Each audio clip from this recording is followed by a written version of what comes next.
call this meeting of the Town of Boothbay Board of Selectmen to order. First, I ask that we rise and say the Pledge of Allegiance.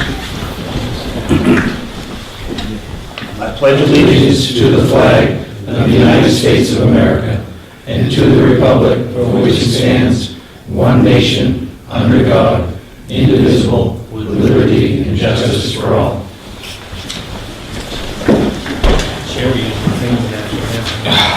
Yeah, I'm ready. You guys want it. Next on the agenda this evening, we have Stacy Miller, the Vice President of Physician Services, and Dr. Mark Foray, Director of Emergency Services from Lincoln County Healthcare. Good evening. Good evening. So we are here tonight to talk to you about money that Lincoln County Healthcare is committed to contributing to the town of Boothbay on behalf of St. Andrew's Hospital. So the Board of Trustees has approved, given the service changes that we're contemplating, we recognize that it is entirely possible that the ambulance service will experience a decline in volume based on those changes, and as a result, we understand that that could result in an increased taxpayer burden. So as a result of that, we're about ready to, although we have to talk about the specifics on how we do it, contribute $102,000 to the town of Boothbay. It is an undesignated or unrestricted donation. The selectmen of Boothbay have the opportunity to do with it as you see fit, but it is in relation to the changes that we're making and what will happen, we anticipate, to the ambulance service. So hopefully I got your titles correct. I took it from old notes, so I'm sorry if I didn't get them right. But I met with Lincoln County Healthcare, gave them some insight to how donations or gifts are done to the town. I think we've covered that, but there's still probably some questions that we need to cover.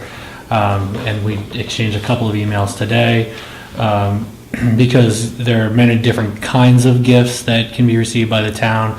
Now, gifts without covenants or restrictions can be approved by the Board of Selectmen, but you would have to formally approve those. If the gift is to offset the tax commitment, which I think is the intent here, if that is written into a restriction, like we want this to offset the tax commitment, the treasurer has the ability to put that into a fund and hold it until we hit commitment at July 1st. Or if they want to completely leave it with no strings at all, the selectmen can receive it, we'll put it in an undesignated fund, and if the intent is to offset tax commitment, then we can use that undesignated amount exactly to offset taxes at July 1. So we could take that now for next fiscal year's budget. Yes, you would want to make sure your intentions are clear in the minutes as of whenever you accept it, so that we know exactly what to do with that. Because you could see how you could fall into a catch-22 if you have two selectmen going out. We only have one, and hopefully going to be reelected. But you accept that money, and then it doesn't end up in the tax commitment, and everybody's like, "What happened?" You know. So can I have your budget book for a minute? Yep. I didn't bring mine. I apologize. That's why I bring it. So I think we're talking about no restrictions. Correct. Okay. So then that's as simple as a gift the selectmen accept. And you accept in the minutes, and it's pretty simple, pretty cut and dry. So you're still working out language with Jim? Yes. Exactly how to do it? Yeah, language and the actual cutting of the check still needs to be worked out. Right. And this is a one-time gift? Yes.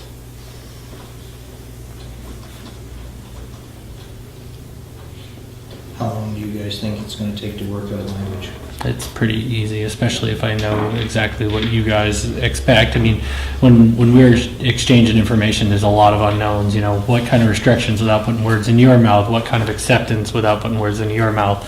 But if there's no restrictions and it will be accepted unanimously, then it's pretty easy. That's a matter of cutting a check and receiving a check. So this could be ready for our next meeting. Oh, absolutely. I mean, absolutely. So technically, it still have to, once if the check comes, then it has to be approved by us to accept it? You have to What you're accept saying? it. Okay. Yep. Yeah, the selectmen have to accept it. I guess, I'm not sure why the selectmen wouldn't accept an unconditional, but you can see where a conditional gift, sometimes you have to weigh the pros and the cons. Questions? I think the reality of it is, if someone wants to hand you a check for $100,000, there isn't many cons. That there aren't very many. No. Is there any intention by Lincoln County Healthcare with additional gifts in the future? I know that one time you talked about multiple years. Has that been discussed? Yeah, I think, the business for today is to make a single contribution, and because of the issues on your side as well as ours, we would be anticipating having further discussion next year. As is the case for this year, this is to help with the transition, as we said from the very beginning.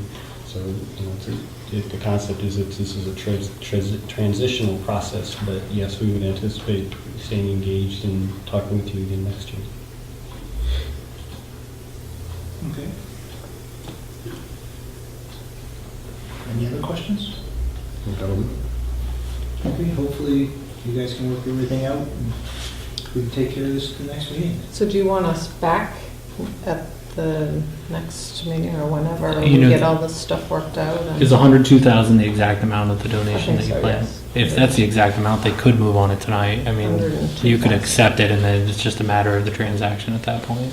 I So, think before we sign off on it, which I don't think that we'll have any problem doing, we just need to see In the hand. final language. okay. In hand. So, I mean, whether, to answer your question, should you be here? I don't really think you have to be, Okay, but then it's again, up to you guys. if you're handing over a check for $102,000, you might want to be. Well, we just mostly want to be available for questions Right. or any other concerns you might have. and I advised them to be at a meeting a few months ago. I said, we can definitely be much more transparent on the intent if they're here to answer questions instead of there's a check in the mail. Right. And Yeah, well, if the language is fine and we come to an agreement and you don't need us to come back, we're happy to comply with that either, whatever you would like. It's whatever you feel comfortable with. Yeah. I mean, you don't have to be here, I guess is the answer for you. It's just a formality, I think, at that point for us to accept it. Okay. Great. Sounds great. Nothing on my end. Thank you very much. Great, thank you very much. That was short and sweet. Thank you. Nice meeting you. Next on the agenda, we have public comment. Mike? I'm not sure if this is the appropriate time, but, Sure is. okay. My name is Mike Pander. I'm the vice chair of the planning board. And I'm here this morning, this afternoon, this evening, it's been a long day, too much shoveling. And I represent the entire planning board who unanimously asked that we attend this meeting tonight. Our chair should be here soon if she makes it out. And it's simply a request, put in a page and a half, to ask that either the planning board have access to the town attorney, or that the town attorney be contacted by the the town manager, excuse me. And an issue is this. It surrounds the appeals board. I say even call it a decision, appeals board action that occurred on January 24th. And the history is this. The appeals board was hearing a variance request regarding the Colburn House property. And the owner of that is the Bank of Maine. And prior to that, on October 17th, 2012, representative for the Bank of Maine came to the planning board for what's called a pre-application hearing, which is very specifically outlined in the regs. And pre-application hearing has been a really good tool for the planning board. I think the planning board has not sent any appeals to the appeals board in 2 years because of pre-application hearings. Because folks can come in with any array of documents. There is no application. There's nothing pre-submitted to the planning board.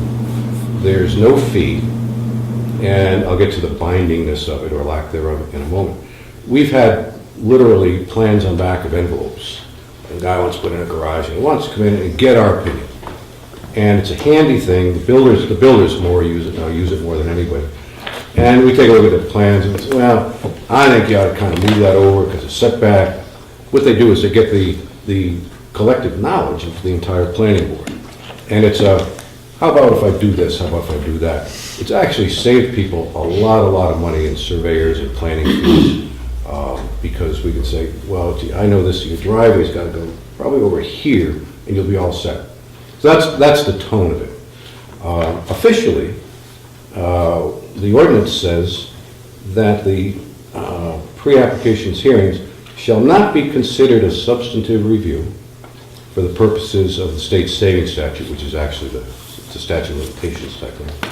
No fees shall apply. No binding commitments shall be made between the applicant and the planning board. Comments made by the planning board members during the discussion shall not be construed to be the opinions of the board or to cover all aspects of the proposal or ordinance, and contrary opinions may be expressed after review. So my point is that at this point, there's no application, there's no fee, nothing's binding. So the representative for Bank of Maine came to a pre-application review, a discussion. When that person left, the board had not voted, the board had not signed anything, the board had not read an application. Nothing that occurred at that pre-application hearing permitted, prohibited, or required that person to do anything. It's just, here we go, this is what we think we're doing, this is our opinion. And we indeed told her it didn't look too good to talk about her grandfathering clause. There's no doubt about that. And we advised her perhaps what she ought to do is go to the appeals board and get a variance. Only the appeals board can issue a variance. So she does that. That's cool. On January 24th, she goes before the appeals board with a variance application. Now, the appeals board can do three things. They can grant variances, they can hear appeals to planning board actions, and they can hear appeals to what the codes person does. That's all they can do. So there they were hearing a variance. So they talk about the variance, and you can read the minutes. I've got a draft copy. I don't know if you've distributed those or not. I have. And again, that's only a draft, so I don't know what the final minutes will say, or if they issue a written decision. But publicly and in their minutes, they said, well, we can't issue you a variance. And they started hearing what turns into an appeal of what went on at the pre-application meeting, not even a hearing, pre-application meeting. And ultimately, their minutes, I've got it in here, state that the facts presented by the planning board minutes, this is the appeals board writing, the planning board was wrong in not extending the grandfathered status and incorrect in saying they could not do so as they had done the same for a prior applicant. So they're citing precedent as well. And that'll come up in a second. And I refer you to the appeals board minutes for the complete thing. Brings up several questions. Where we stand on common ground is this. The planning board is actually working on ordinance review issues that may, if they're passed at town meeting, may indeed accommodate this applicant anyhow. They may accommodate the use of the Colburn House, working with both the water district and with grandfathering language, trying to loosen that up. But again, that's all up to town meeting and so forth. It has to be voted on. But what happened was this. They switched from being a variance hearing to an appeals hearing. Now, if you have an appeals hearing, the appeals board is obliged to notify each and every planning board member of that hearing. And that never occurred. There was an thing in the paper, but in the regs, it says each one has to be notified individually. It says by mail. I'd be happy with an email. There wasn't even a phone call. There's no app. Had we realized that there was going to be an appeal process, we would have been represented and explained just pretty much what I just said to you folks. So the notification wasn't there, which may mean that the whole meeting was held illegally, or improperly, I should say.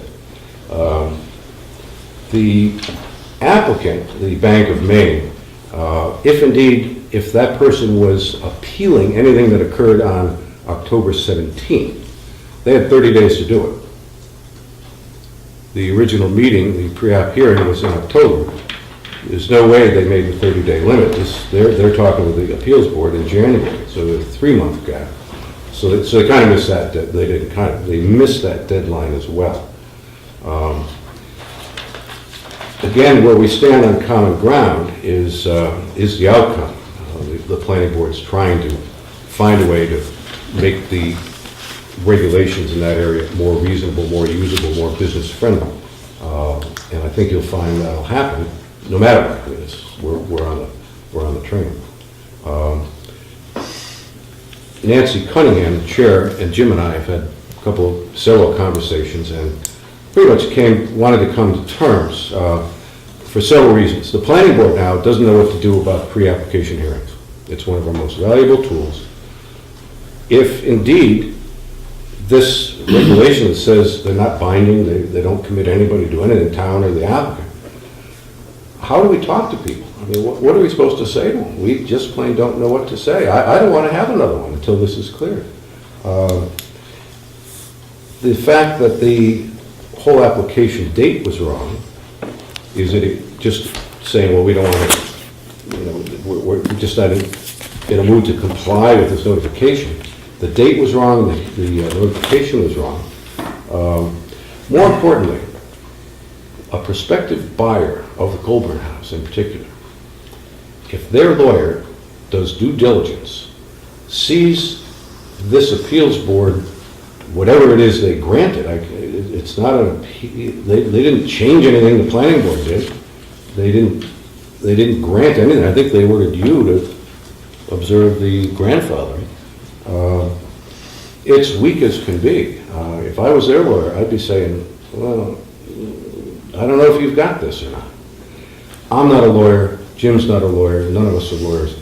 We're saying Sally Daggett ought to take a look at this and give us guidance as to what to do on two fronts. Planning board wants to know what to do, and there's enough reason to believe that there's a mistake that's been made, all in good faith, all folks acting, doing the best they can, trying to do the right thing. Everybody's up front trying to do the right thing. However, the planning board feels that a mistake's been made. Therefore, we're formally asking the selectmen to pose this question to Sally Daggett via a transmission of this document and any other document you want to send along. That's what we're here to. So realistically, Before the board steps in, you mind if I say a couple of things? First of all, I met with Mr. Pander and Chairwoman Cunningham.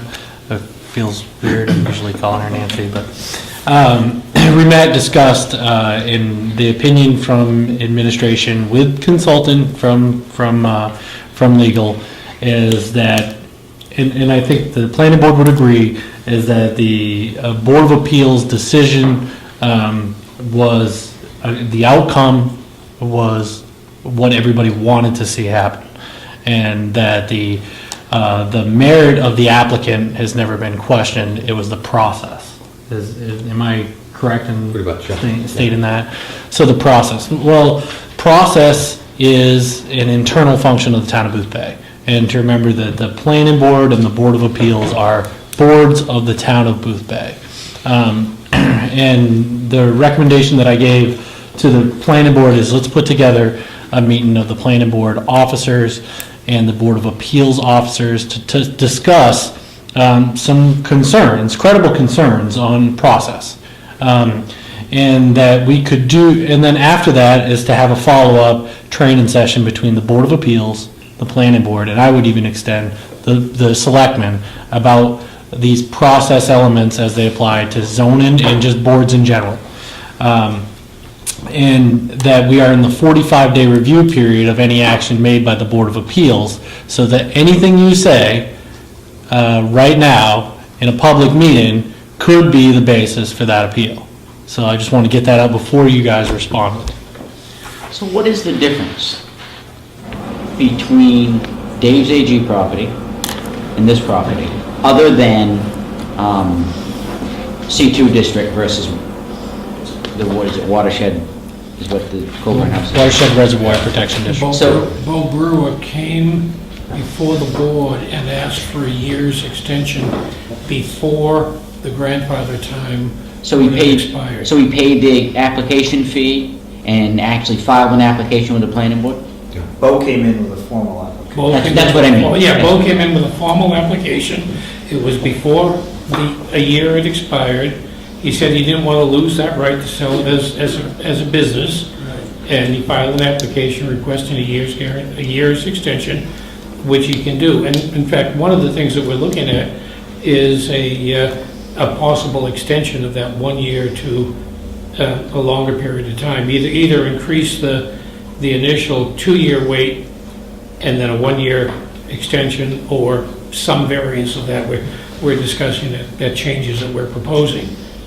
But Bo didn't get treatment that was out of the context of the code at all. If I can kind of restate that, that is, it's kind of it's a very different example, because Bo, Dave's AG, knew the clock was ticking because his business wasn't operating. And he came in and had it extended. I'm not sure that a discussion about the very specifics about grandfather and how long the business was not operating is germane to tonight's discussion. It's more a matter of process. But I guess, Well, but- the way I see it is, correct me if I'm wrong, after having the conversation with you about how legalities work amongst the town, is the only step that the Board of Selectmen can make is to take the Board of Appeals to court, and that is just asinine, in my opinion. You know, I mean, that's just money being spent, I can't come up with a word, but you know what I mean? It's money spent foolish. I absolutely agree. The planning board can also appeal to the Superior Court, and there's no intention of doing that. Absolutely not. However, we all know that mistakes were made in this process, significant mistakes that will come and haunt this town later on. Unless we correct them in the future. Unless we correct them now. The planning board can't appeal to the Supreme Court. The Board of Selectmen can. The only body within the town of Boothbay that can file suit is the Board of Selectmen. Much like when we take a notice of violation to 80K, we have to ask the selectmen for permission. And sometimes you guys are like, "Why are you even doing this?" Well, it's because procedurally we have to. So in order to appeal. Well, if I can clarify, and it makes no difference at this point who can or who can't. Nobody intends to. And the Nobody's reluctance. recommending that happen. The That's reluctance. fact. The reluctance to investigate further is because that is a pretty cognitive step in the direction towards a suit. Dan, can I put you on the spot for a minute? It's a secretary. Our minutes are gonna suffer. What was your More? You position mean from the more? get-go? What was my position? What was the code officer's position from the get-go? Well, you are putting me on the spot. I know, and I apologize for that. In these meetings, generally, I try to act more as a facilitator than anything else, because I realize that it's not generally my decision to make. So I just try to, if I can, if it falls within ordinance, and I know that perhaps, you know, they had a question about ordinance, for whatever reason, with the planning board, I try to do my due diligence to answer whatever questions they have. But generally, I don't try to answer the questions myself mainly because I don't want to lead either board. I don't think it's That's fair. within my purview. No, I couldn't agree more. I think that's pretty fair. So, again, when the board asks me a question, I do the best to answer it, and I do the best to make copies, take notes. Same thing is true with the Board of Appeals, although I met with them a lot less.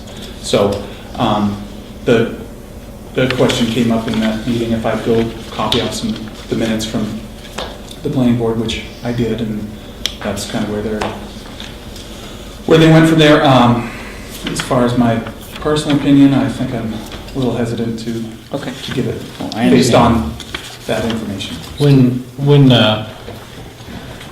Karen Perkins came into the code enforcement office for general guidance on her application, were you aware that they had rented out rooms in that place in October of 2011? I was, and I had asked for receipts, Yeah. which we didn't have, but I think the idea was that we couldn't necessarily prove that they hadn't either. So was But the they weren't plan licensed to do that at that time, also, licensed as in? Use. as a B&B. Well, use. This Sorry, they didn't have a this use question- permit. They didn't have a use permit as This as is a a question B&B. about that. Yeah. And frankly, I'm saying we're getting off track if we talk about the specifics. Right. Because what the appeals board did was make a ruling about something that didn't exist. Well, actually, my question is going to go toward procedures. And the reason we're asking us to allow the planning board to have a discussion with Sally is all about procedure. So my question, and I'm going to put you on the spot, Dan, sorry. Why was this sent to the planning board as a pre-app rather than an application? Much in the same case as Bose came to the planning Okay, board. well, this as an is a lot application. easier. It's been my opinion that unless something is well, I say in my estimation, but it's a process through the office, a no-brainer. In other words, it meets all the criteria. I suggest people go in for a pre-app just to save time, money, and effort on these folks' part, as well as the applicant. I think it's proven to be very valuable. We've had a lot of folks that would have been tabled that are able to just come in for one application, and they have all their ducks in a row, and we could get what might have taken a half an hour, 45 minutes, we can generally get done in 15 or so. Just streamlines the process.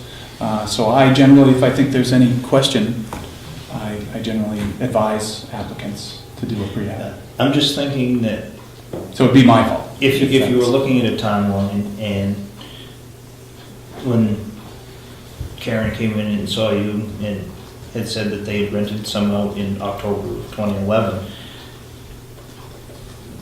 rather than go to a pre-app on October 17th, I would have thought that she would have put in an application to get it started with the planning board. Because if she put in came in for a pre-application in October, that means that before she could get a regular application in, it would already be too late. Well, we still didn't have documentation to prove that they had been open at that time, which is kind of what, in our office, I kind of felt like we needed if we were going to go ahead and try to push the process forward. We were just going on hearsay, and it's kind of tough for our office to accept someone's word over anyone else's. Reading you folks' minutes, it says the appeals process would begin with the code office, and it tells them that they'd have to go through the appeals, and it said the planning board was not able to offer approval at this time. I mean, if I read that, being the average person, not dealing with them like you guys do every day, I would take that as I am out of luck and I need to go to the Board of Appeals, reading what I've read in your minutes. So that's... You're absolutely right. You know what I mean? The way it's written, one would get that impression. I mean, yeah, but you've approved these minutes, I assume, from October? Yeah. So they're official minutes, so that's technically what happened. Well... You see what I'm saying? So I do. However, if you read further up in the minutes, where it gives the qualifications on the pre-app, it says it's a non-binding Right, discussion. but- It's on the same page. Still, I hear you. You know what I mean? I hear So you. I just, But I think there's a there's glitch in word choice, Right. and perhaps we need Dan to take a minute all the time. Well, the planning board did give advice to the applicant. We gave an opinion and advice, you're absolutely right. Right, and then that advice was to go through the process of the Board of Appeals. To go For to apply for a variance. a variance, which the applicant did. Correct. The applicant got before the Board of Appeals with a variance request, that's what the applicant asked for. and The again, Board of Appeals, poor choice of words in the minutes. Absolutely. Doesn't mention variance, but pretty I much think they it does, did. actually. I think it does. You know what I mean? They I think extended it it. does mention variance. the Board of Appeals took their authority and Right. acted on it with what they thought was good judgment. And then I think any review that the town does, unless the Board of Selectmen says, let's investigate, is a matter of internal process and that we need to discuss that. I mean, having our attorney tell us what is legal at this point in time doesn't make as much sense as getting the major players, the decision makers, the planning board and the Board of Appeals to say, how should we do this in the future? I think that's much more constructive. I think this is exactly where we diverge. We're on the same road up to there. If you go to the dentist, if you have a toothache and you don't go to the dentist, it doesn't get better.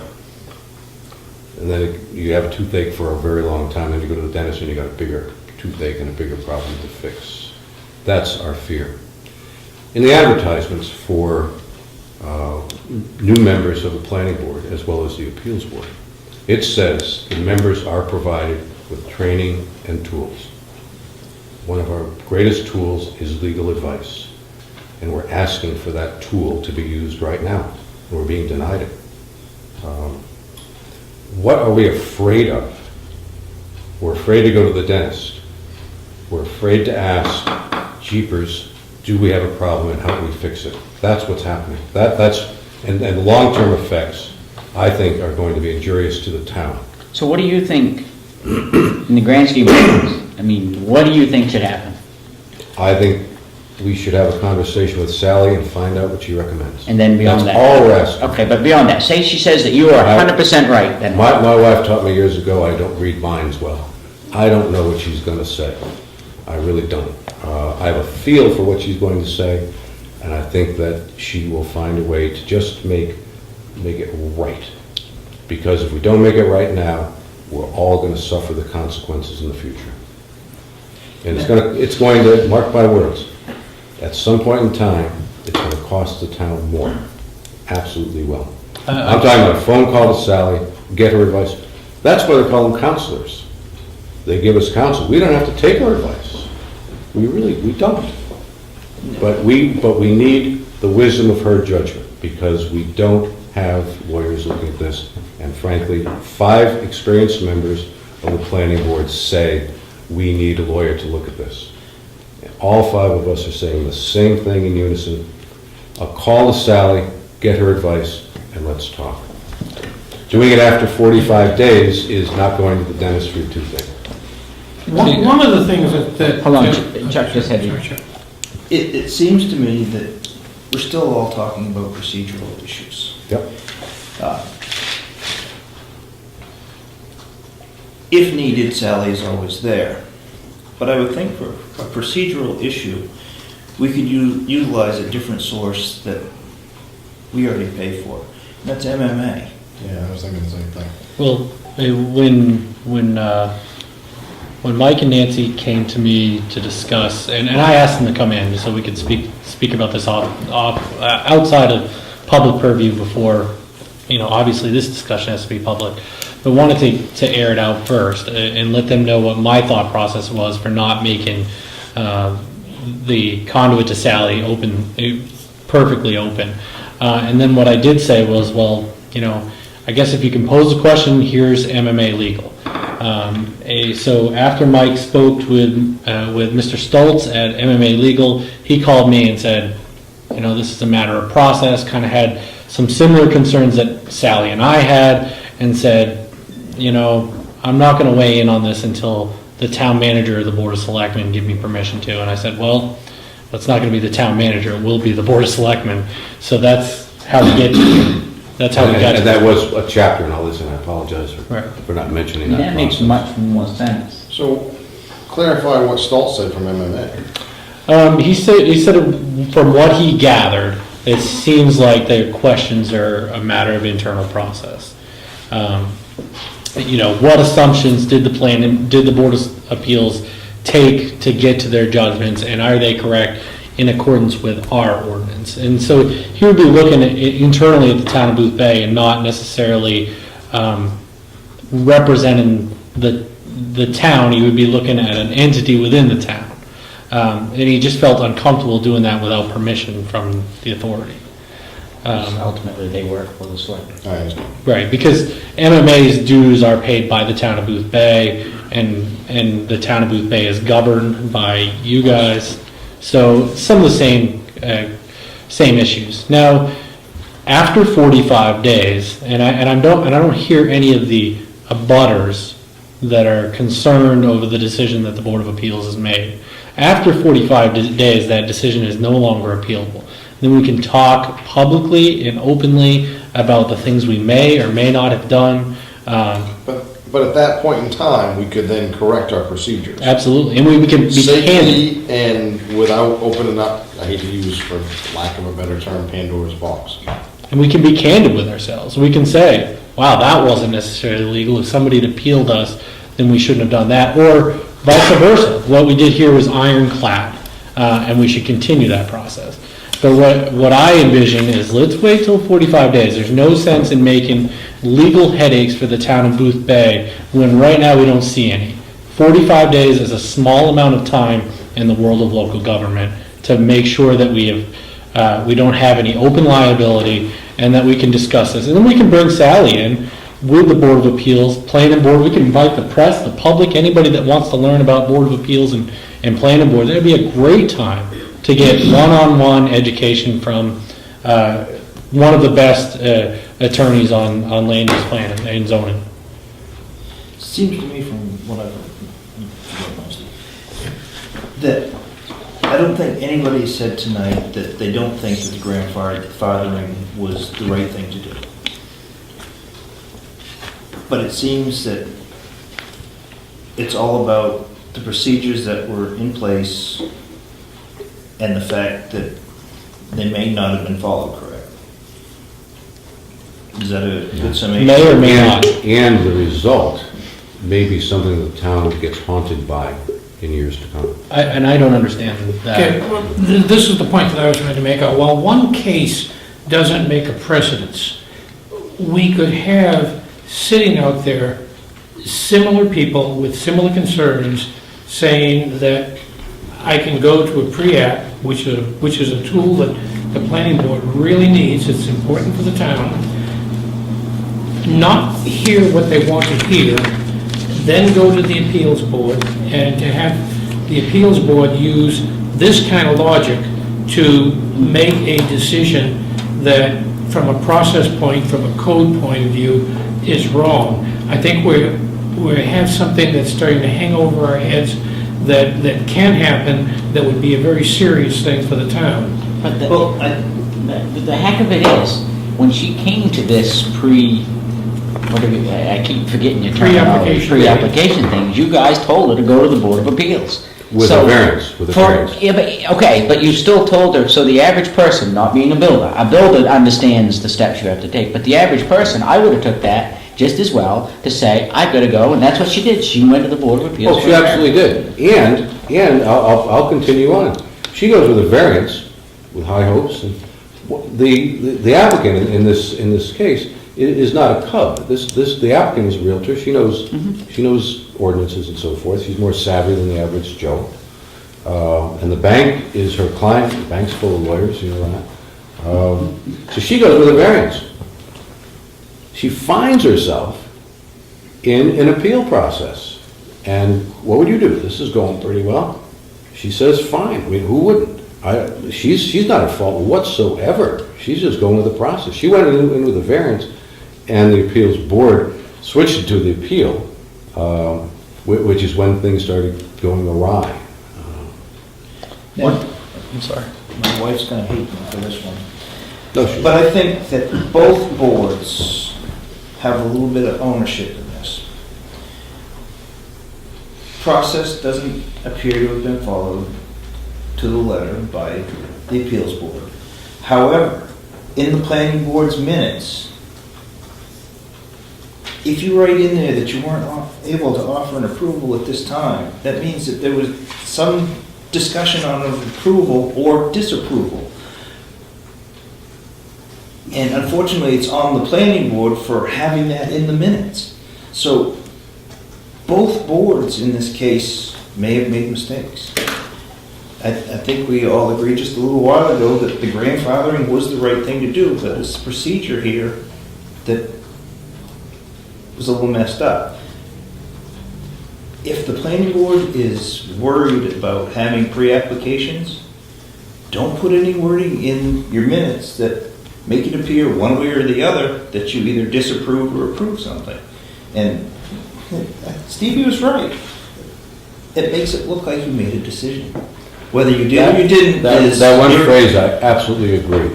However, that's not what's going to come and bite us. What's going to come and bite us in the future is the wording of the purpose of the pre-app, which says it's not binding, it doesn't make anybody do anything, doesn't prevent anybody from doing anything, it doesn't authorize anybody to do anything. It says that, and that cannot be ignored.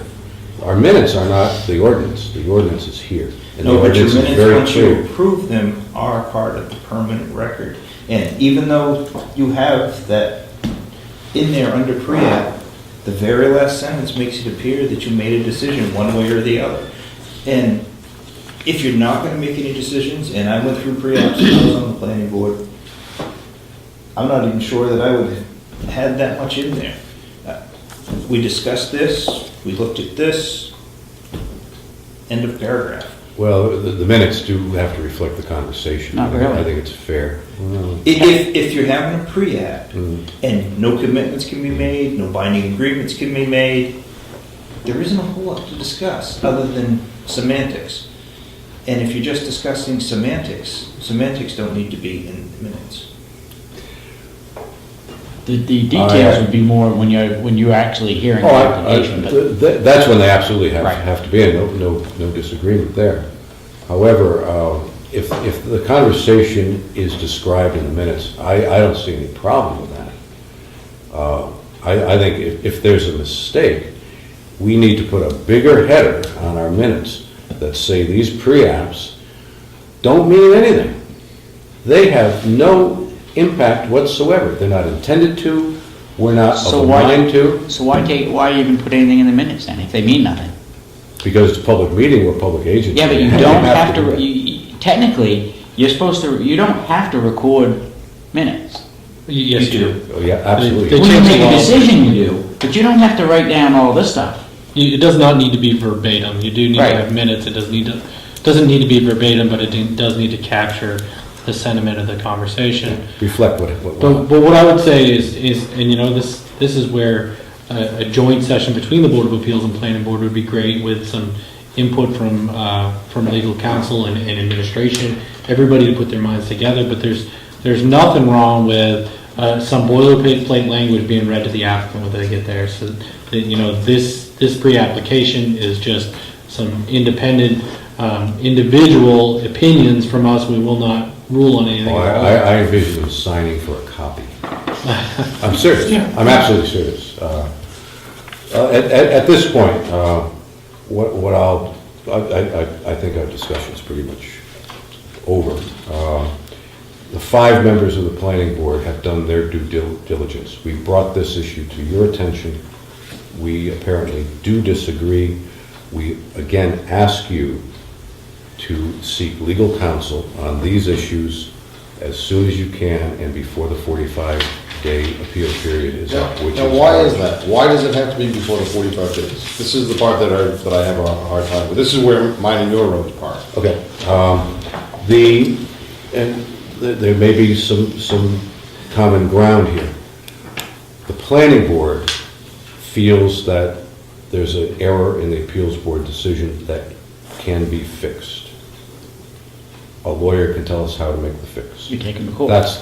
No. No. There I are- don't think, there are- correct me if I'm there are- wrong, but There are other remedies like that how? can be done. After the, I mean, the planning board can't just The go to the appeals board board. has 30 days to review their decisions and can change them. And They that could clock is- reconsider within 30 They days. can reconsider. There is a process that exists without going to court. But And again, nobody's talking about going to court. You take it off the table. We've had a hard time getting the Board of Appeals, kind of leading officials in a room with the planning board leading officials because of time constraints.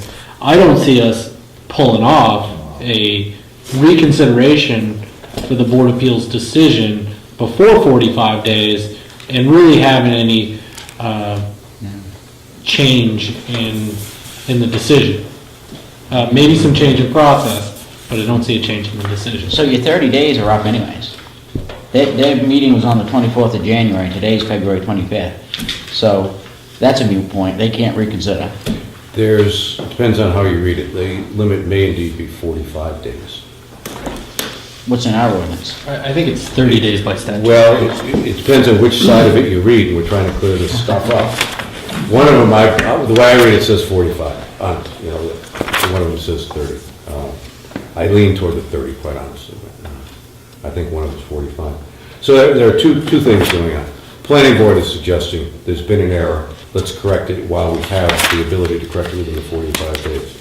Second issue, we believe that we need legal counsel as to how to proceed on the pre-apps and how this decision affects us in the future and how we should operate in the future. And frankly,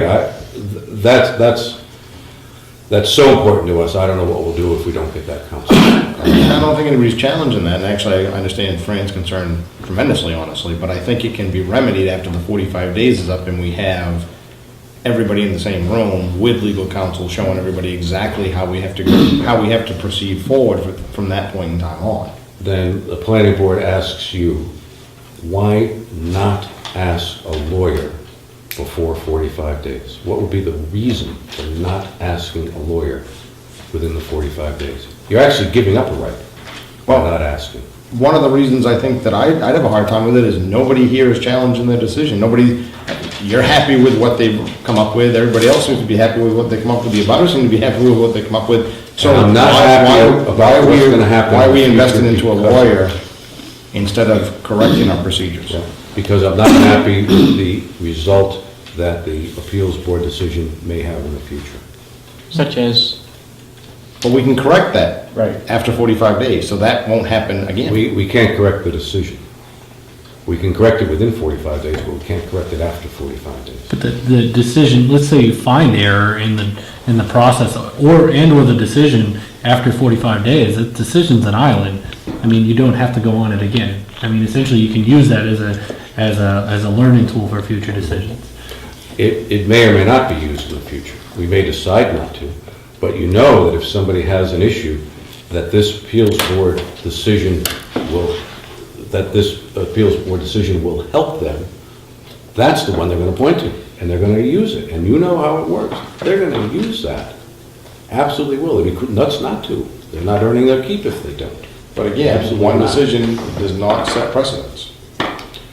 That's up for debate. When you say that, the appeals board notes themselves actually use a planning board as a precedent. They actually do it. 5 years from now, when we're all not here, maybe, somebody's going to read this one, the appeals board decision, and say, wow, look at that, let's use that.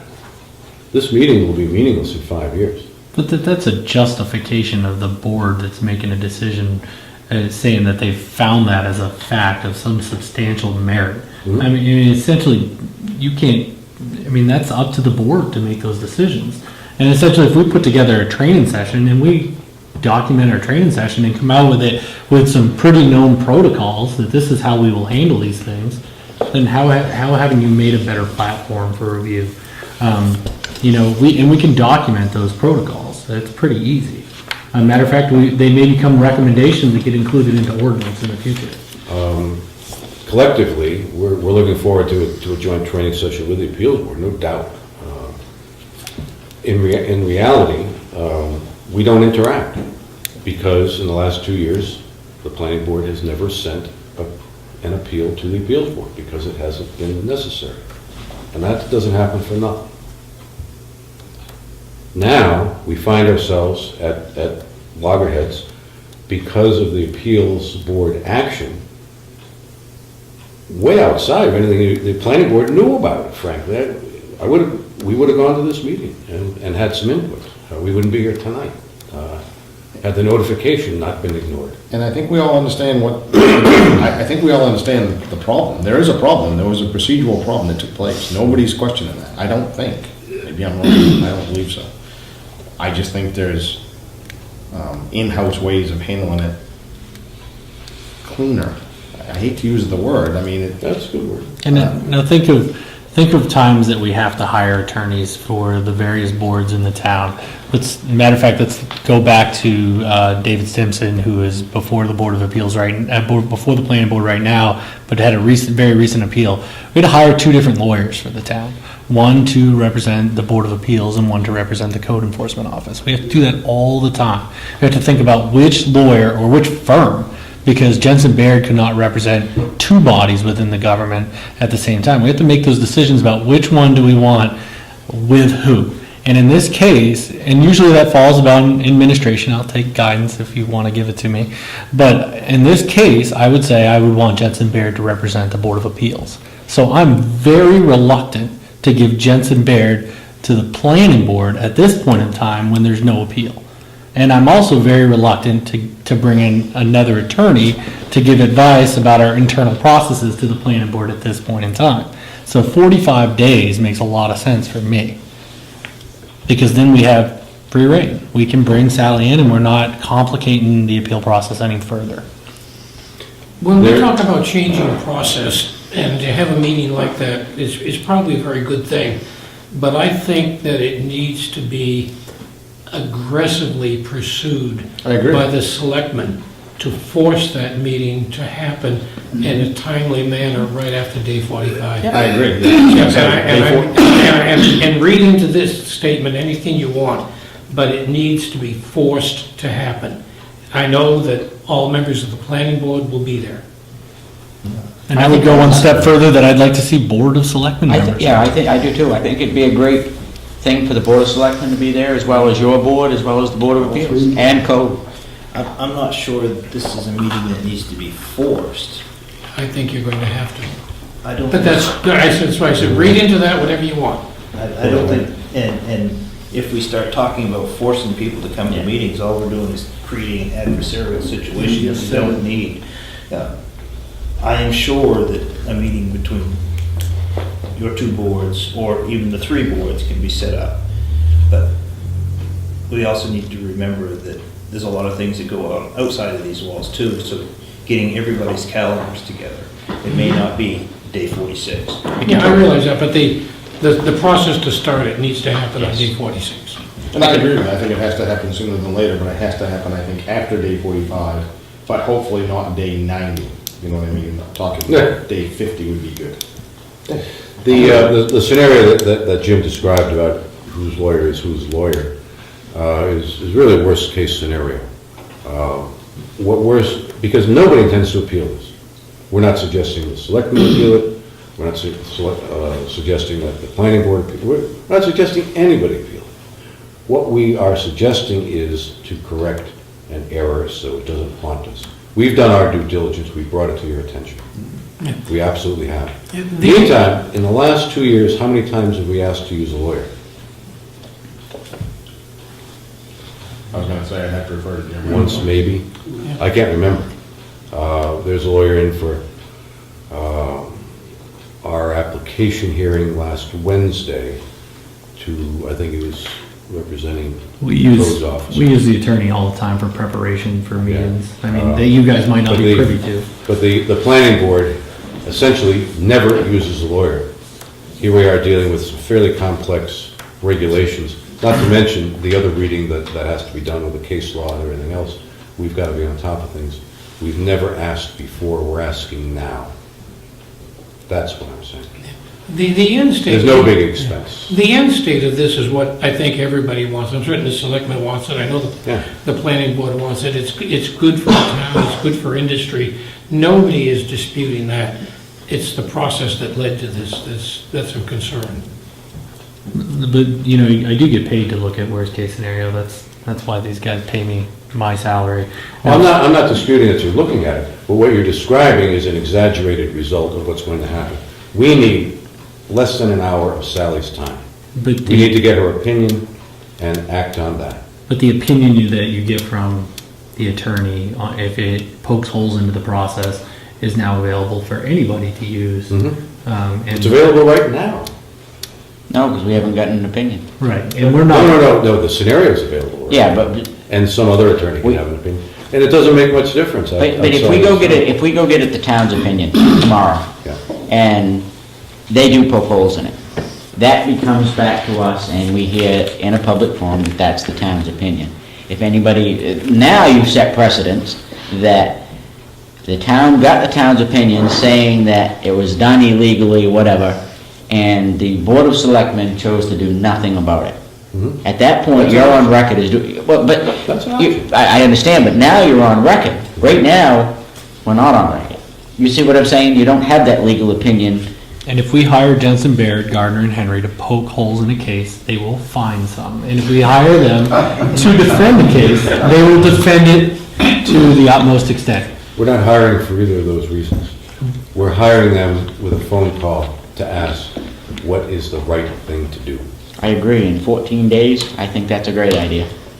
Why is it a great idea? Because you're beyond you're beyond the appeals process at that point. There's no liability to the town after 45 Right. days. Oh, I understand that. Ann Landers says you're never wrong when you do the right thing.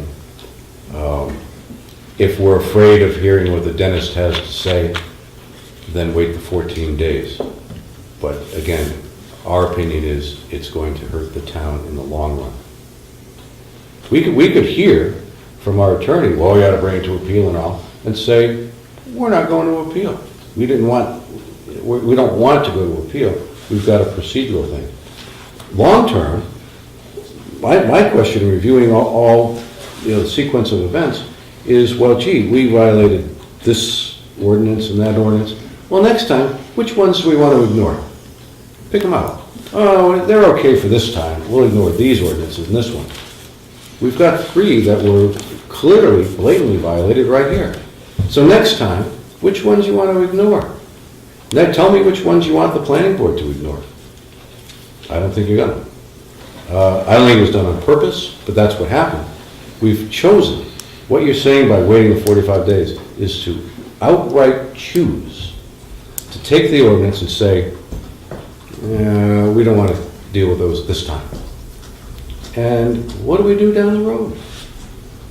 Which ones do we choose not to So what fall under down the road? What would have been the difference, other than, I forget her name, is it, Karen?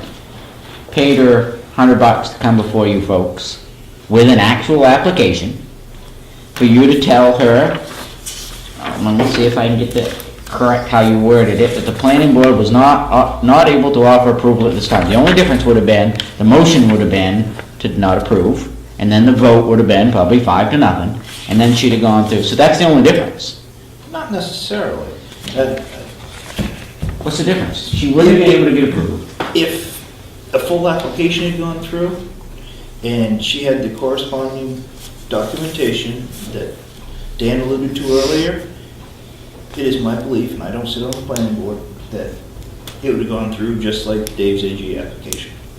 Yeah, one of the questions It tonight should, anyway. was centered around the information that was available in October when she was at the planning board versus the information that she had in January when she's in front of the appeals board, which was a far wider range of information, and that would have been considered.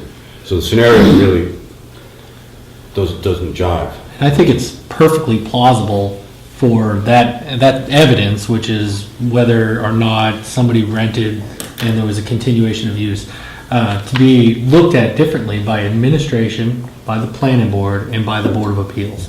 The Board of Appeals may be very comfortable with an assertion from Karen Perkins, that's enough for them to find a fact and to make a judgment on. It may not be enough for administration, and I can definitely see where it wouldn't be. But that's why that authority rests with the planning board and board of appeals. So, I mean, a lot of this is just how do we want to treat this as a town? How do we want to be consistent? Are we doing due diligence at reading the ordinance when we're making decisions? Those are all things that I'm not in a hurry to create legal liability to look into when we can take care of this. I'm sure we can take care of this in the long run. It's the position of the planning board that you're creating a legal liability by not looking into it. That's where we digress.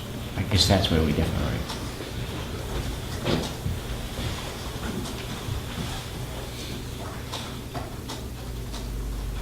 So, just to summarize, planning board's asking for legal assistance, and we're asking the select board to grant that. Make that motion. If they do, I will not vote. Right. Hence why I'm asking the question and not you. That's right. Because Nancy is the chairman of the planning board. I don't have anything to do with the action. No motion? Okay. If we set up a training session, would the board of selectmen want to attend that? I would, yes. You get the highest recommendation from me, because we're gonna go through process. I don't think there's a board in this town that wouldn't benefit from that seminar. if that's what it's- And we'll, you know, that's one of those ones where we'll pay the good ticket price. We'll get Sally and we'll get Bill Dale in here, and we're not gonna deal with Joe Schmo from, you know, who's a planner in Brunswick. No, we'll get the professionals that can give us good legal sound It's advice. just simple little procedural things. I would say you set it up as soon as possible after that 45 days. We'll already started reaching out to the Board of Appeals about meeting with I use officers of the planning board. I don't know if that's appropriate, but the chair and vice chair. But we'll try to speed up that meeting so that we can bring together a larger meeting. 13th, I think it's. Yeah. Yeah, it seems like we've run into some vacation time with the Board of Appeals. So it may not be real quickly, but we'll work on it. And we'll keep the planning board abreast. So the select board is declining the assistance to the planning board of legal counsel. Essentially, yes. Right now, Yeah. Okay, well, that's why I'm here. Back to you, Jack. Yeah. Thank you for coming in, guys. Yeah. Good discussion. It is good. I'm glad I'm glad that the boards are comfortable enough to exchange information. I look forward to getting together with you folks and the Board of Appeals. I do. I think it would be because I don't even claim to know anything about the ordinance. And I think it's a great learning.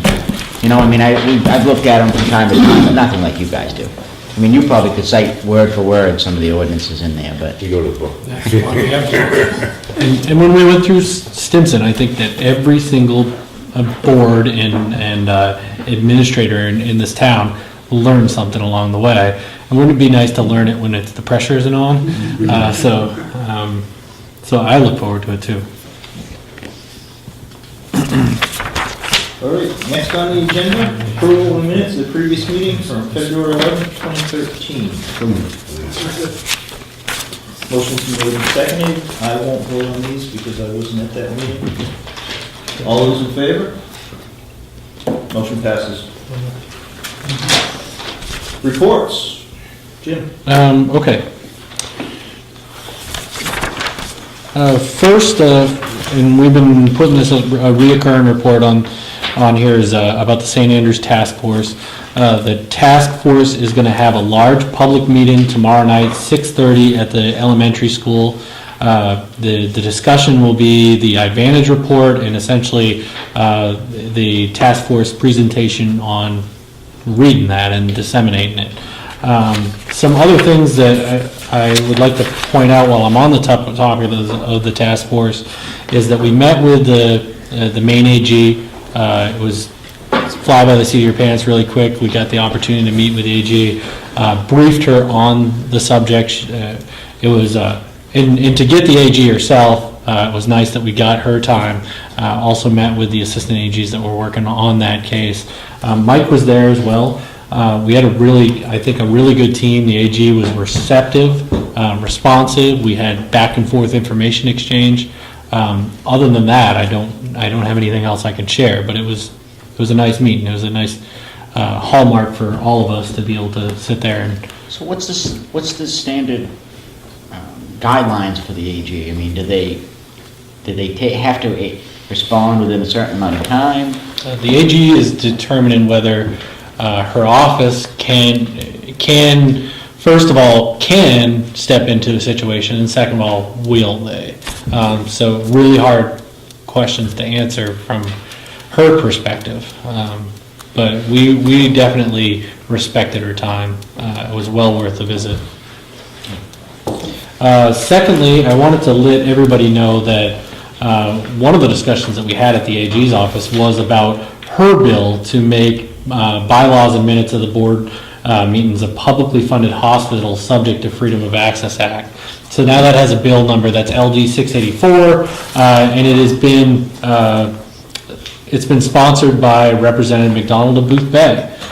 So it was kind of neat to see Representative McDonald and AG Mills kind of discuss that bill, and it's also nice to see that Representative McDonald did put his sponsorship on that When you bill. say publicly funded, they don't take tax dollars, they take donations. Is that still considered public funded? I actually have the copy of the law that they're proposing.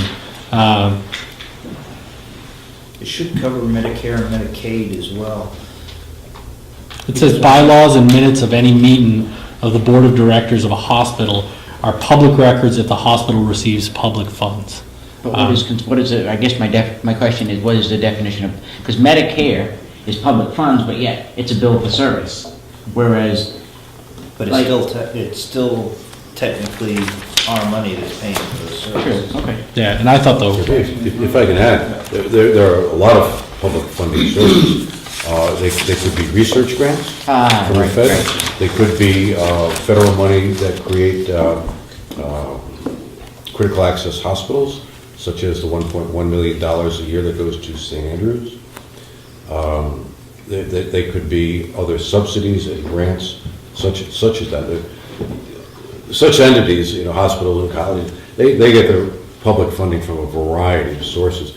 Put it all together, it's a big chunk of change, and it's your tax dollars at work over which you have no say.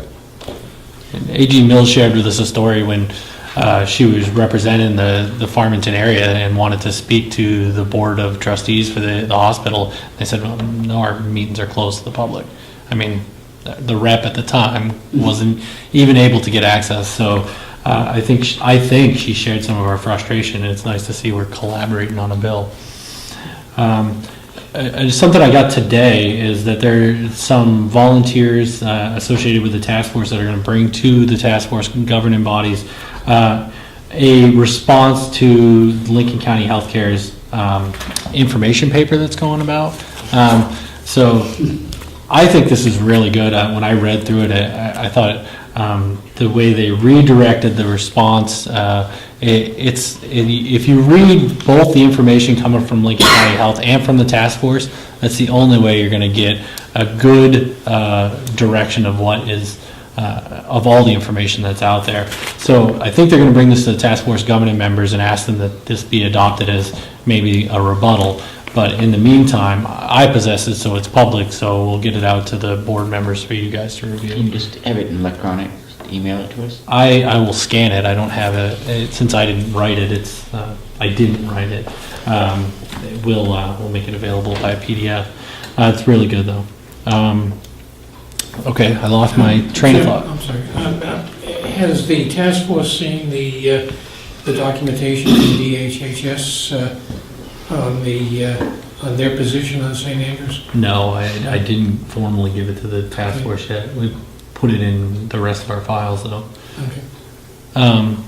Which was essentially DHHS saying that they didn't really see any place where that they could act. So I'm not sure if I paraphrased that correctly. Pretty much, so. Essentially what they said is they don't see anything wrong with their licensing period, and when they come to appeal to close the hospital, that they would probably approve it. Right. This is in response to a letter that I sent out in mid-October, not only to DHHS here, but nationally also. And they responded about 2 or 3 weeks ago finally and said, nothing we're going to do. Chuck, you're the chairman of the task force. Anything to add? Well, the meeting is tomorrow night down at the Boothbay Regional Elementary School Gymnasium at 6:30. I'm sure that we'll see a large turnout like we've had for the last 2 meetings, been 300 plus people there each time. It's good to see folks coming out to get information, and we look forward to Patty giving the presentation with the PowerPoint that she's put together, as well as answering questions that the public may have. Does Lincoln County plan on being there? I mean, do you know? They're welcome to come if they'd like. I know they were at the first 2 meetings, so I'd assume that it'd be done as well. Well, the reason why I asked is that, I mean, they've been kind of working more closely now. I mean, at least it appears with the task force. So I thought that this isn't a collaborative effort then. No, it is not. I would like to see them there, and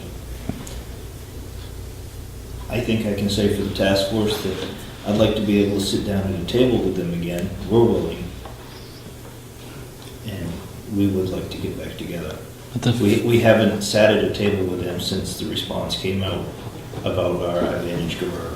The philosophical path probably diverted when we had the iVantage report publicly come out. There hasn't been any meeting since then. Lincoln County is going to have an open forum, I understand, on March 20th. I have heard that may be canceled. Really? Yes. March meeting. I don't know that for a fact, but Yeah. I know that I the haven't chamber seen it. was working as a third party to try to host it. They were encouraging that there be some kind of public meeting with Lincoln County Health and Maine Health, and I think the chamber has now stepped away from that. So I'm not sure if Lincoln County Health will take it upon themselves to have that meeting without the chamber. The chamber has stepped out of it? As a third party supporter, I still don't think that they have an official stance on anything. So. Just them stepping out speaks volumes.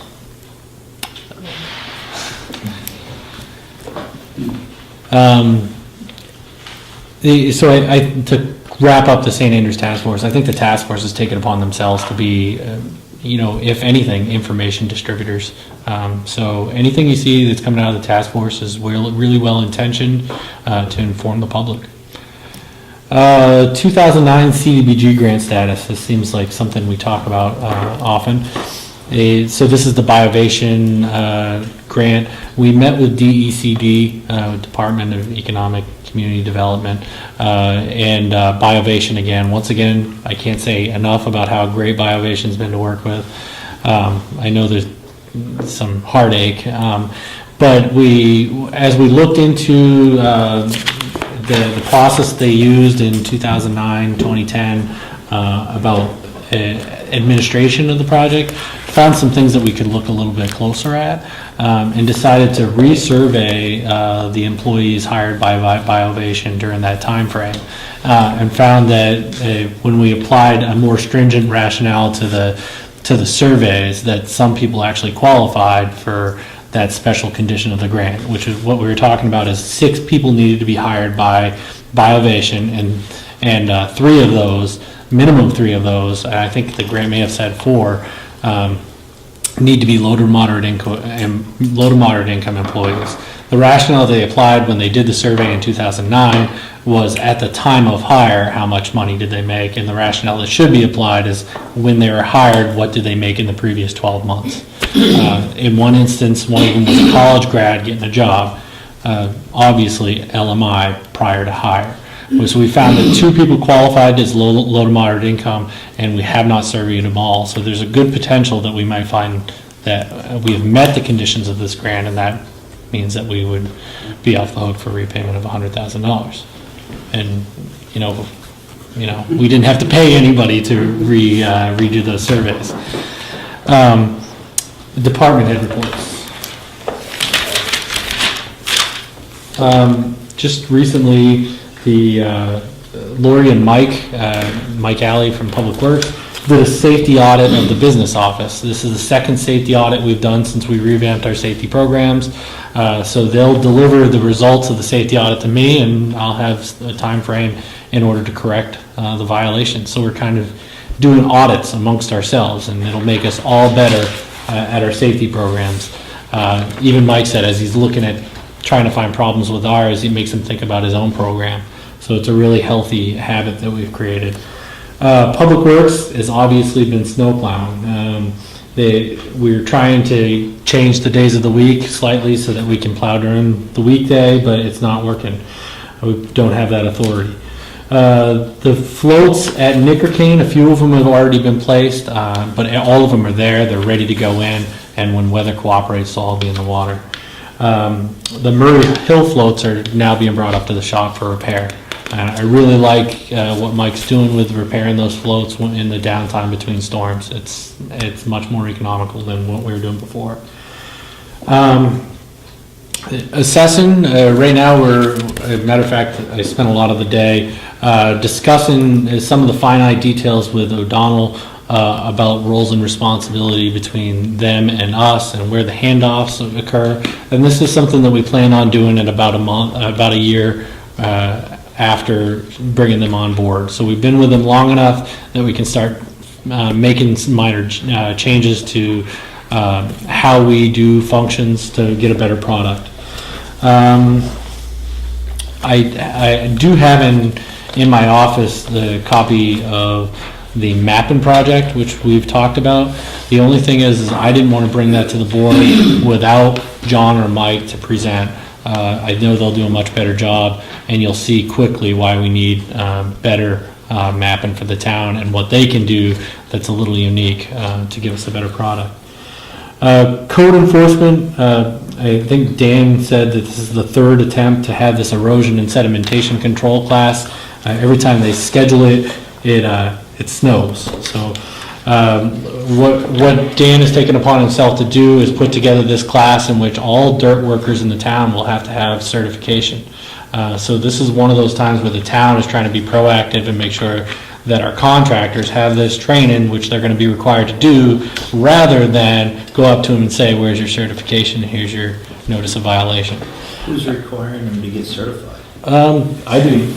The state certification, everything within the shoreline, it's mandatory for, we're in it right now, 2013. And the town is compliant. We've sent Dan, Lori, and Mike, but credit to them for noticing, hey, wait, it's not a very good, not a well-known idea that you need to be certified on this. So we're actually doing collaboration with Town of Boothbay Harbor. They're going to send some of their people in, some of the local contractors. They're going to send their, are you going to? All right. Excellent. So, kudos to our code enforcement for supplying that class.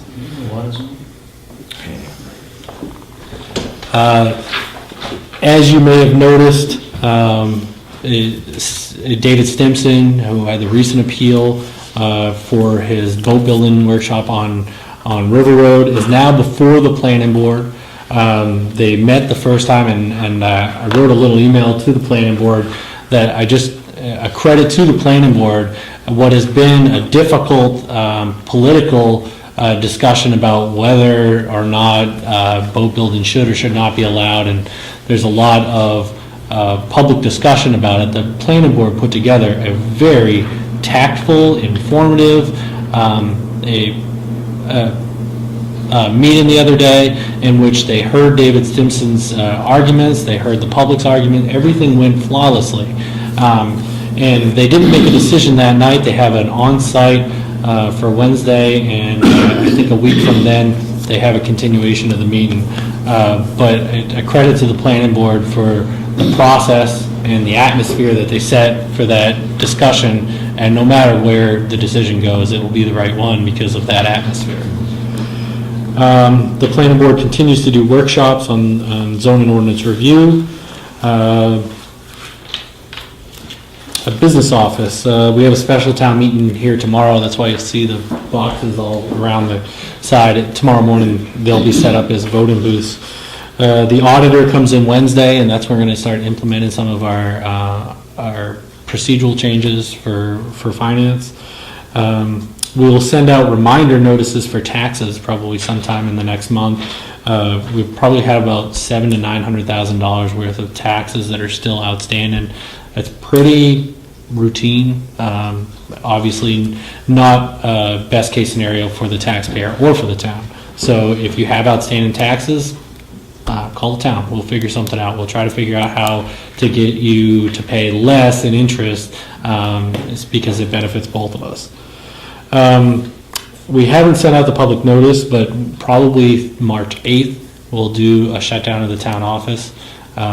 We're going to move our computer network that day. It probably only take about an hour or two, but just so we don't run into problems and not able to attend to customers correctly, we're just going to shut down that day.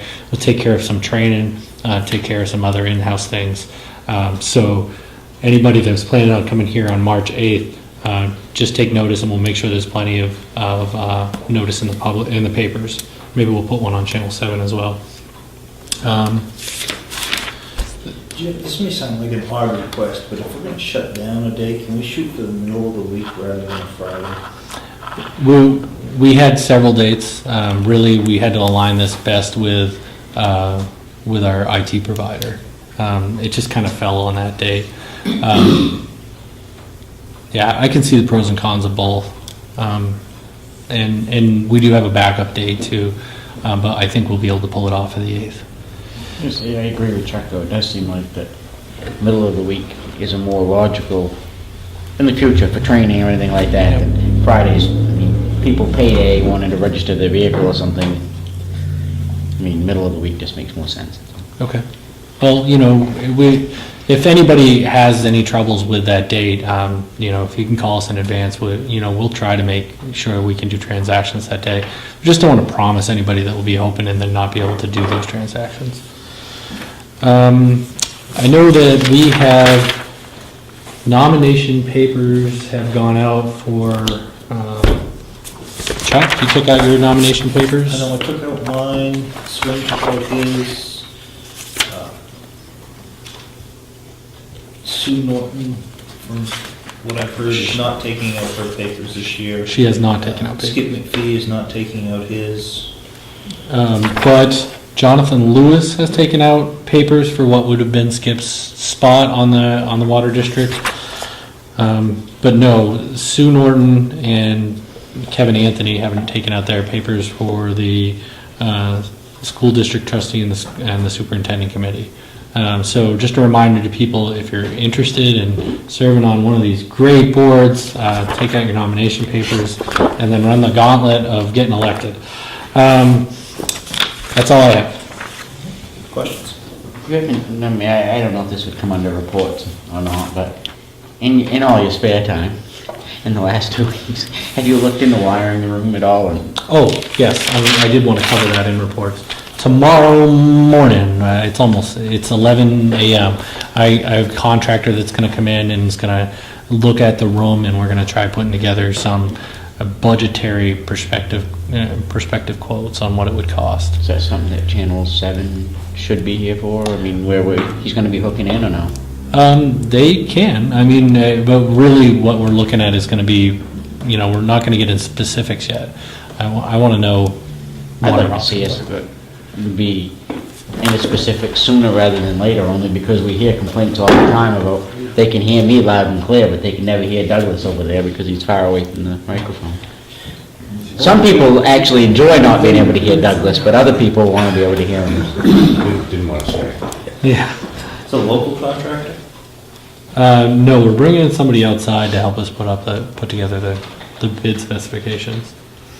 Because we don't know where this is going to go. We don't know if it's going to be a bid project, so we're kind of leaving it open. Matter of fact, I have another contractor coming to look later next week. So, I mean, putting together information in 2 weeks was a little hard. I just, the more we can keep Channel 7, I think they're the ones that's gonna be using it more than us probably, Right. so. This is advanced technology that's going to come. I wrote it in my notes where they're out of, but I can't remember off the top of my head. Can you read it around? Possibly. I would think a sound contractor would know more about what they need than they do. No offense. Yeah, but you gotta know what kind of equipment they have though too. Imagine there's different equipment out there. Pretty much standard. I, of course, want to see what they're recommending in their cost. I mean, I've looked mostly into the audio realm of things, Right. and my budget will be way different than what you might look at. I've got audio for, wireless, $250 system, but as far as the video system, I haven't really, And looked that's at that's the one step that I'd like us to do is just think big while we're thinking small. While we're thinking about audio, let's also think about how video is going to tie in the future. Whether we can afford it all at once or we have to do it in staged approaches. I just don't want to exclude some opportunity in the future because we didn't think big enough in the beginning.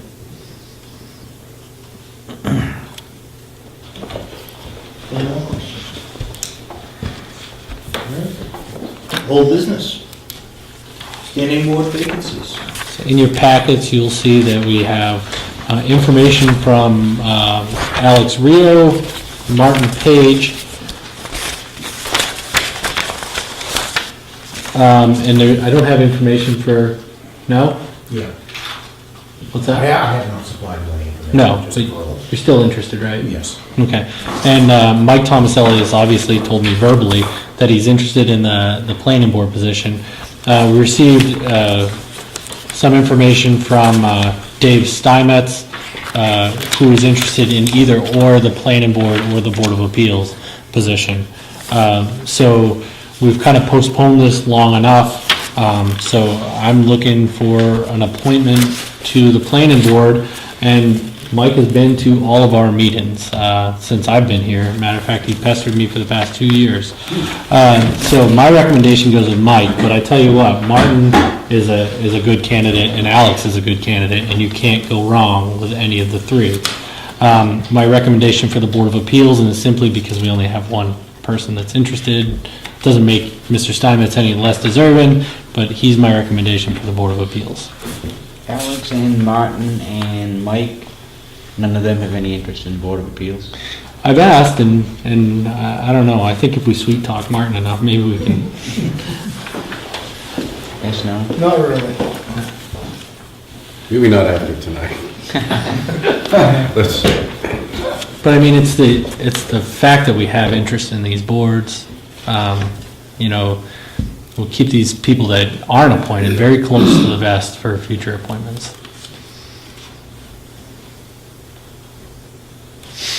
And you have two of them here tonight, so you can ask questions. And Alex wanted me to pass along that he wanted to be here tonight, but I think his wife is due in a couple of months. So they're at a baby doctor appointment or something like that.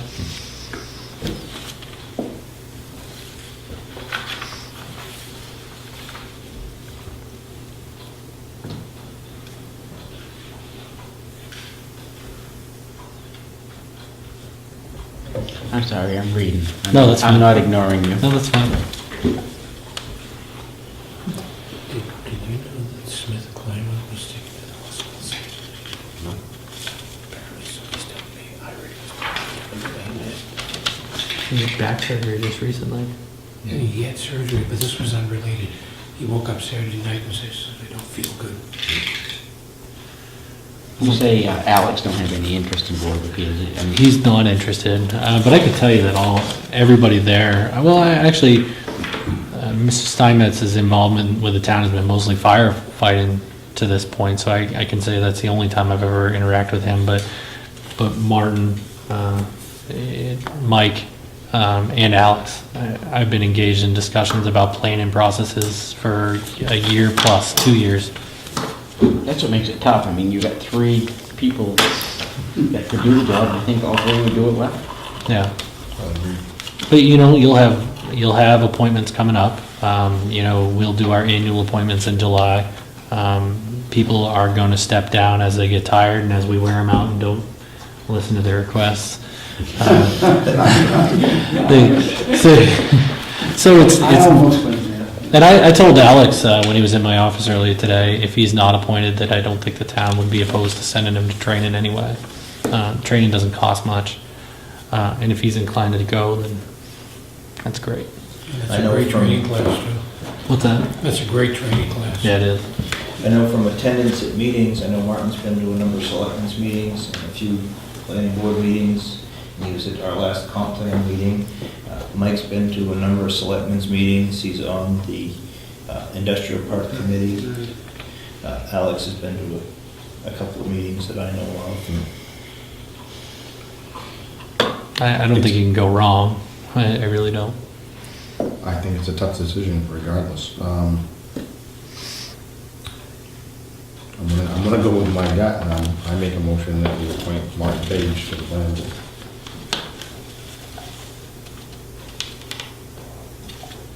Second. I'll second it for purpose of discussion.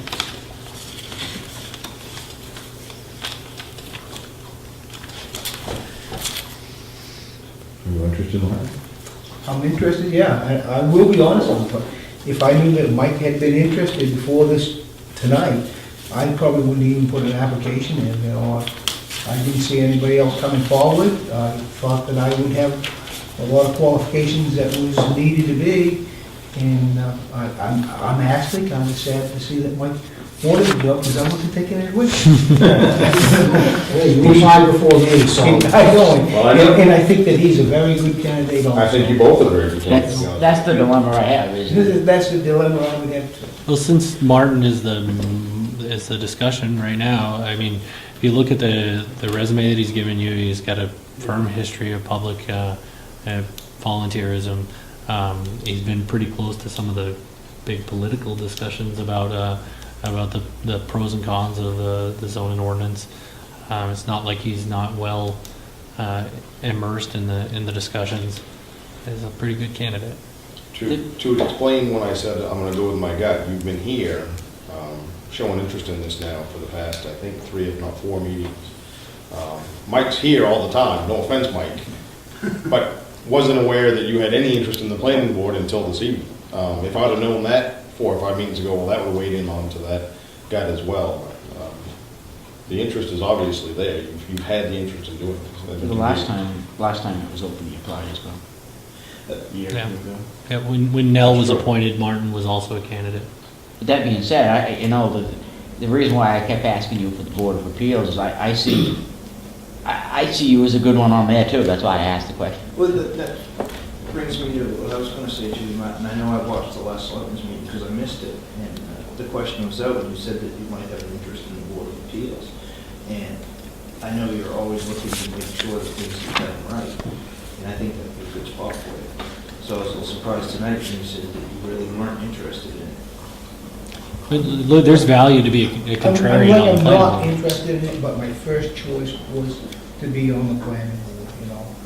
And I guess, you know, really, if it's up to me, Mike has been really wholeheartedly worked on that up into the industrial part. If it was me voting, I'd have to vote for Mike.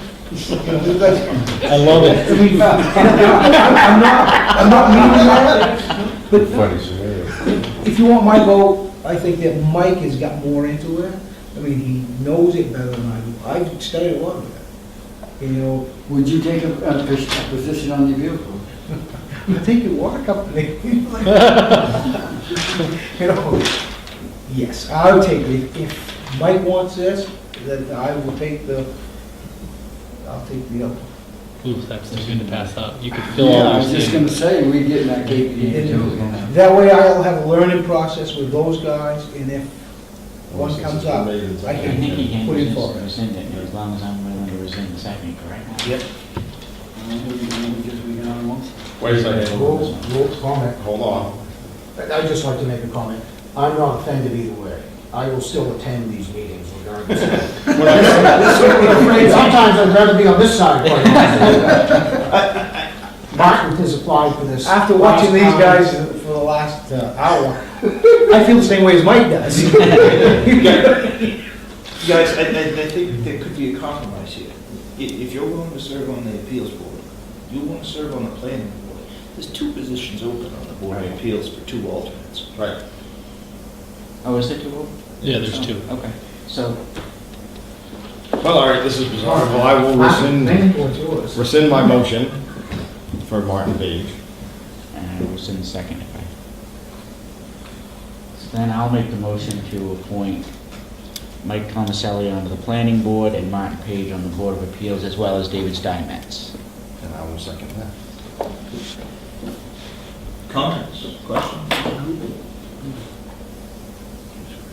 All those in favor?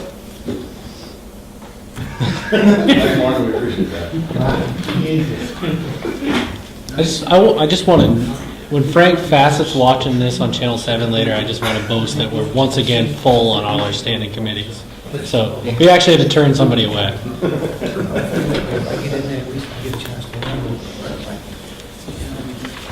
Now, do they have to come in and get sworn in? They do. But he can't go. I do want to say, wish you guys luck and thanks for your interest and welcome aboard. Yeah, absolutely. It's a hard job, but the pay is so good. You have to come in and see Bonnie to be sworn in. Yeah. Mike, So if someone were to step. did you hear that? You have to come in and see Bonnie to be sworn in. I have to see Bonnie. Yeah. You have to resign and then be appointed. Anytime. So we'll have Bonnie contact you when the nomination, when the oath is ready to be taken, and she can do those. All right. Zoning ordinance review. So 2 weeks ago, Dale and I went to the planning board meeting, and it's nice that we have planners here so that there's continuity in the discussion. We brought to them the concerns that we discussed at our last meeting about the sign ordinance and the progression of the zoning ordinance review. And I think everybody shared with how big and difficult a task it is.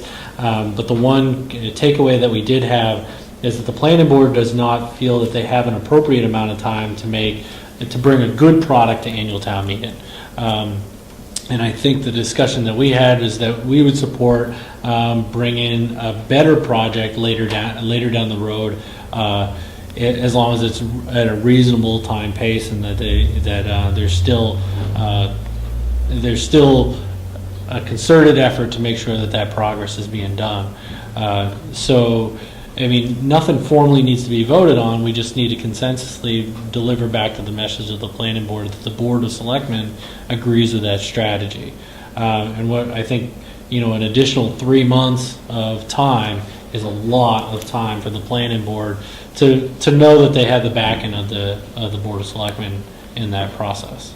And what it means to us is we end up having to host a special town meeting in order to get a better product. So we give them a little bit more time, we end up with a better product, but we end up having to invest a little bit to get that better product. I'd rather see a better product come forward than to have to keep changing this on a yearly basis, because we keep finding. I just hope, my goal is to make it more simplified for the average person to be able to read that. As long as you come up with something that the average Joe can look at and say, oh, I can't do this, or oh, I can. That's all you ever ask for. So hopefully, when you get it done, it will be relatively simple.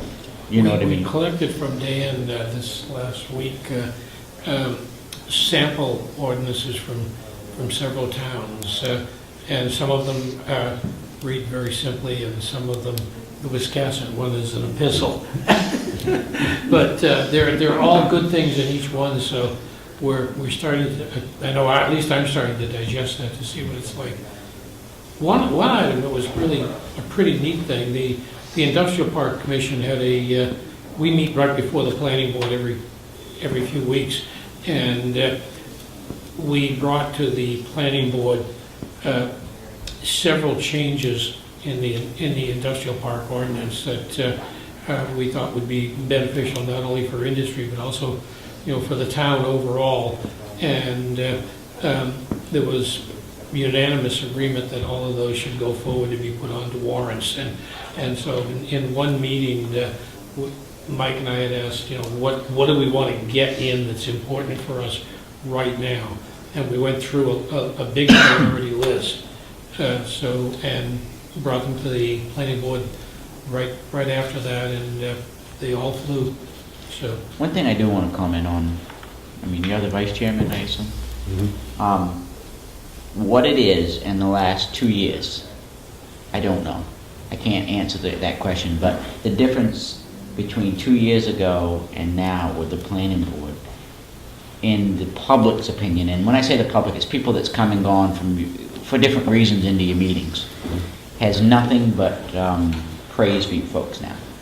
So, whether that's communication... I'll pass that along. Whether that's communication with the office has gotten better, I don't know what that answer is. I don't claim to know, and that's between... But you always hear the negative, so it's always nice to hear the positive once in a while, and I have heard nothing but positive lately. So. Appreciate that.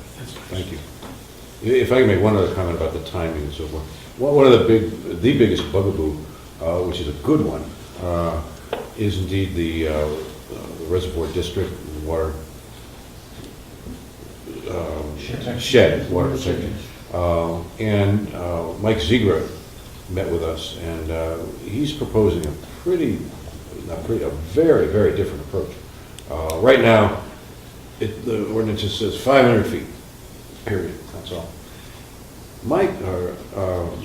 John says, cheapers, you don't have to do that. You can do a performance-based one, which talks about how the land flows. The regulation might be more strict in this area than that area, and back and forth. It's more science to it, frankly, and therefore more reasonableness. It just plain makes sense. The 500 feet around turns out to just be, we know we're safe. Well, sure, we made 1,000. Topography makes a big difference. Oh, absolutely does. Auburn, he gave us a copy of the Lake Auburn watershed, and that's a completely performance-based. The water is so good there, they don't treat it. Although in the news the Pretty other day it astounding. said that Not to say that the trout are dying. he was quick to. I'm sorry. There was a news article in the WCHS a couple of days ago that the trout are dying in Lake Auburn. Yeah, they did have an algae bloom. Yeah, an algae bloom. Yeah. But the point is, and John thought I was going to ask him if we could shut the place down. I said, no, I don't think so. But we could run it less if the water was clearer and cleaner. We can all affect that by what goes on around it. So, in other words, there's no way we're going to do this in 3 weeks. We're talking about visiting the water treatment plant, getting an understanding of it. But I think that's going to be pretty revolutionary if we can do it in time. Other things, one of our main goals was clarity. I don't know if the average Joe's going to be able to read this. I don't know. I've never seen one That's been tried is so average many, Joe. many times. And each time you think you get a version that the average person can read, within 5 years, you're revising it again because it's not what the people. Yeah, Since I know what you're saying. Right. I think I know what you're saying. Since you're working with the water district, over on my road, which is still, I believe, watershed protection because of the old East Boothbay water wellheads. Does that really need to be there anymore? Because, they're capped, they're not being used anymore. So, that's just another thing that could be taken out. Don't get me wrong, I'm not planning It's on just doing the anything. type of thing we're looking To for. give If you it's a little ridiculous, if past it history. doesn't belong there, we'll take it out. That was put in there at the request of the water district. Right, back probably when they were planning on maybe having to use them someday. Yeah. No, right from the start, we were told they were going to be mothballed. Well, But it's to protect the Good wellheads one. in case they need to be used. Right, I don't think they could ever be used after they. Sure. I do think that was John's perspective. It'd at least be It's an worth emergency, asking the basically, it's an question. emergency source. Yeah, Consider yeah, that. that was his feeling, is that, worst case scenario, they're there. But he also said that all of this 500 feet was all derived from political. If you had a performance back then, you'd have had commercial going up across, but they'd have to meet certain standards. And now, he doesn't want to give anything unless he gets anything. So you've got to give him area beyond what he has protected if you want to get something in as a performance standard for stuff that's there now. So It's worth asking the question anyways. Yeah, it's great. One of the really quick observations, the original assessment that was done of the ordinances talked about removing pages, it's important to remove pages. What we found was, what was being recommended was, a lot of pages were recommended to be removed that were repeating. So if you need to see on, zone C1, it may repeat several things. Then you go to zone C2, it'll have those same things repeated there. That's so the average Joe doesn't get caught up because he didn't go back to section XYZ 1, 2, 3. So we're trying to make it more usable that way. So please don't judge us by the thickness of it when we're done. In fact, more repetition may indeed be an advantage. So one more question. We paid Art at the time to go over and come up with all these. Are you finding them very helpful? Of what he did? I think it's pointing us to places that he observed. We're not in total agreement. Art wasn't for everyone, and I don't mean to point out the negative first, but there are a few that, well, cheapers, we know what he's saying, but we don't agree, and it's none of them are any big deal, don't get me wrong. But it has given us some guidance. Jim did the same thing. Jim went through the whole thing. He's got a margin column of his own. And we're finding some of them to be ones that we would have identified, but it kind of gives us a place to go to look first, as it were. I mean, I don't think, it's safe to say no one's expected to agree with one person or two people, three people, 100%, but at least it gives, I was just curious if it actually gives you some useful insight, I guess. A lot of it, there's a comment that, this needs to be looked at, this needs to be addressed, or here's a possible solution.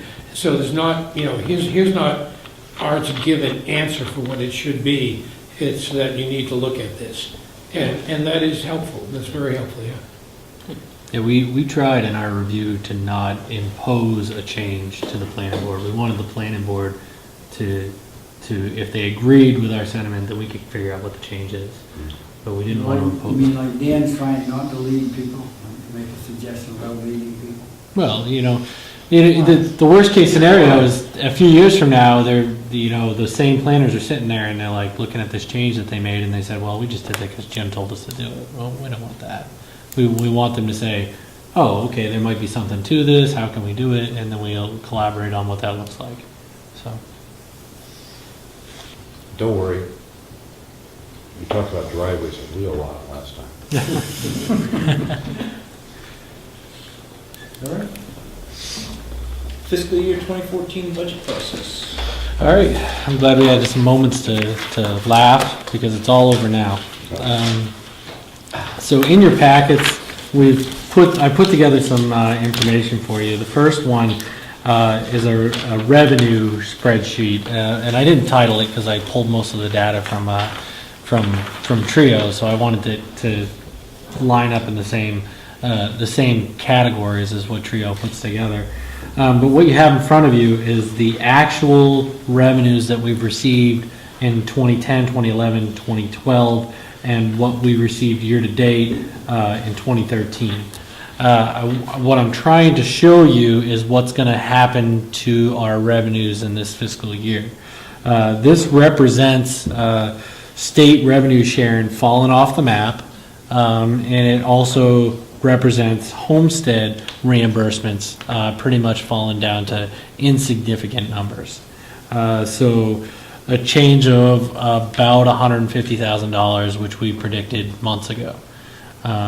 It's not pretty, it's not fun, and we don't even know if it's going to be realistic for another few months. Maybe not until we're done this process. So right now, if we were to do tax commitment, we would put that $747,900 in our revenue lines. So we'd have to come up with $150,000 more through taxation. You're reading, wasn't there a managers meeting or something last week? Yes. Because, reading on MMA's website, the news, that most managers are budgeting for revenue sharing because they feel that that the legislature won't pass cutting it out completely, they just feel that it's going to be less than what we've gotten in the past. Yeah. Do you feel safe to budget something? Not at this time, no. I mean, the legislature hasn't even addressed this budget yet. They spent all the time that they've done to date working on the supplemental budget. So they haven't even addressed this. Anything that you apply to this would be speculation. So what I'm trying to do is prepare us for the worst case scenario. Because it's easy for me to add money into this. It's always easy for me to add revenues in. It's going to be really hard if we don't look at the worst case scenario and prepare for it. And then come March, 25th, then we'll take the best estimate of what we got and we'll put it in. But it's real easy for me to add in a revenue number. But I want to be prepared for that worst case scenario. I think some of the municipal managers in the state are underestimating the politics here. So then, and then let me do my weatherman thing. I always refer to this as the weatherman thing, because I'm going to tell you all the reasons why there's ambiguity in this forecast that I'm giving you so that I don't have to be held accountable for any of the numbers. And tell you all about computer projections and how they can be wrong and how, but when it's right, I want to stick by it and take all the credit for it. So you're going to be a meteorologist. Right. So I've given you a bunch of different tax scenarios, and I did this last year to you, but it was a lot easier because there was a lot more knowns. I give you four scenarios. I gave you 4 different scenarios. And I just wanted to get us in the realm of thinking about these scenarios and what kind of factors they have.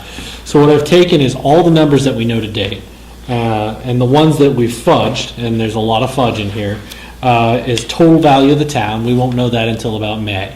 Well after we set our annual town meeting warrant. We've also set the county and the school amount at last year's, and I don't think we expect that to really be a reality. That's just a holding pattern. So then I set some other variables in play. One of them is the governor's budget, because we need to know what kind of effect that has on our tax rate. So at the one at the top that says fiscal year 2014, tax calculator, just the governor's budget. What I'm showing you is just the governor's budget with those variables set at last year's is going to be an increase of 5.31% on the tax rate. So a tax rate of 8.1. The next scenario that I give you is just the ambulance increase, and now we have new data today.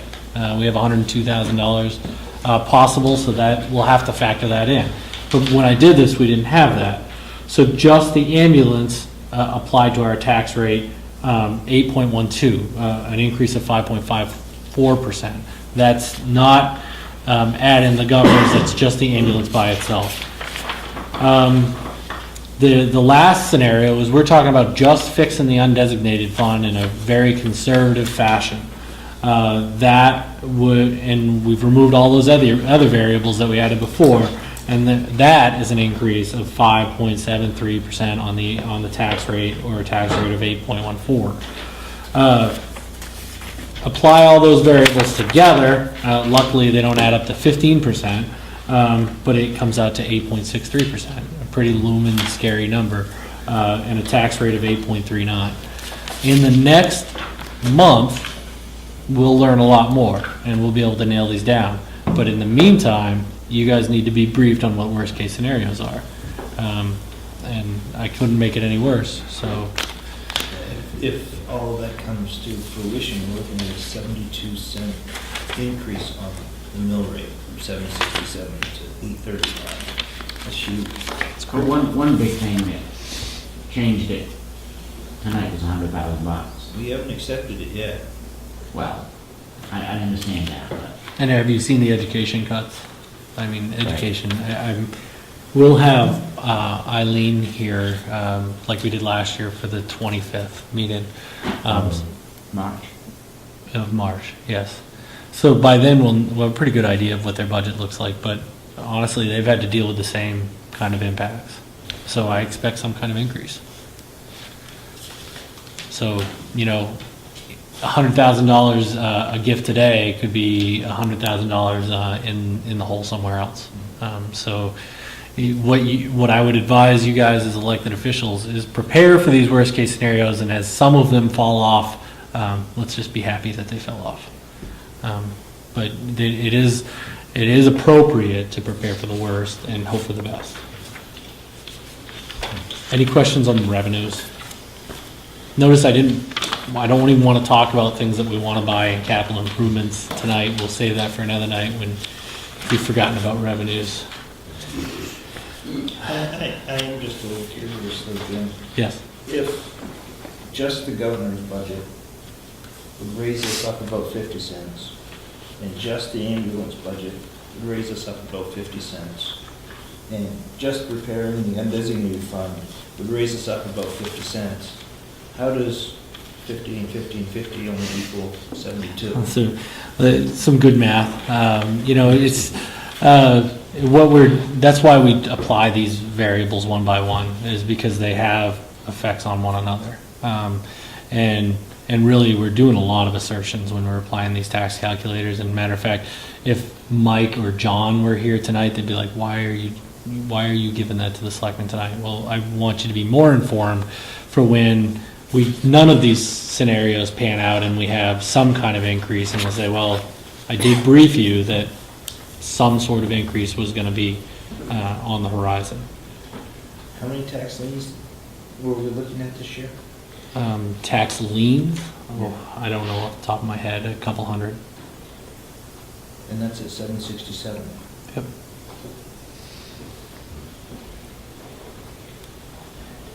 No, I completely understand. And when you put it into context, we're talking about an operating budget that hasn't really moved off the dime in about 7 years. Yeah, a lot of it isn't our control. We haven't moved our operating budget since I've been here, in 3 or 4 years before I got here.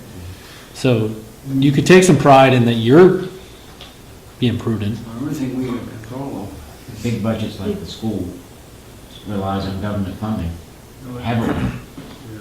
Not quite as bad as bigger cities, obviously, but still. I mean, you said Still and all, but like I said, Jim, you said how many possible tax liens this year? Yeah, well, I would say that our tax liens haven't changed much year to year. We're a very good tax collector. Yes, we are, and right now our tax rate is 767, and worst case scenario is we're gonna add 72 cents to that, to $8.39, and we've got people struggling to pay 767. Yep. And I understand that our budget has pretty much stayed the same, and we control everything that we can control.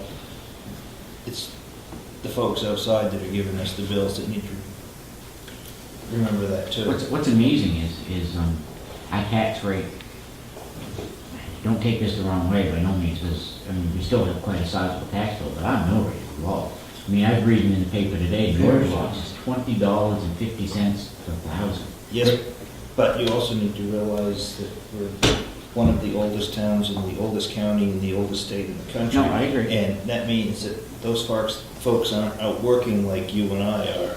Those folks are mostly on fixed income. And Oh, it's really frustrating because our operating budget, we went to great extents to make sure that there was no increase this year because we knew that we were going to have this discussion eventually. So This may be the year to say no to all projects, of your, what you would call them, capital projects. yeah, and that doesn't fix your situation. I mean, No, you still I have to know. save. I know.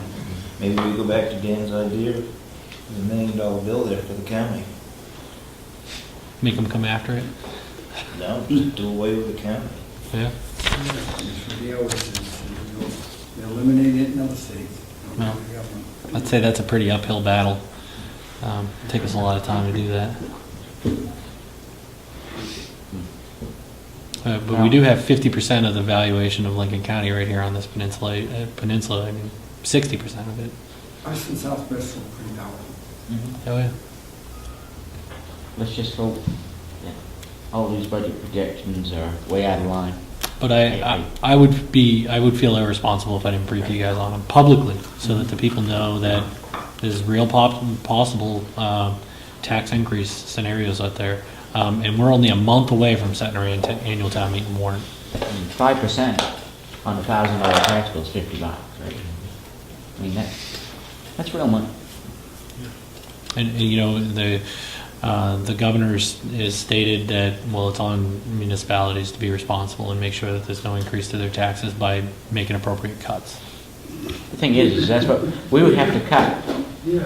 The townspeople, if we cut anywhere. If we cut public works, Right, we may they're not gonna have a feel tax increase. Right.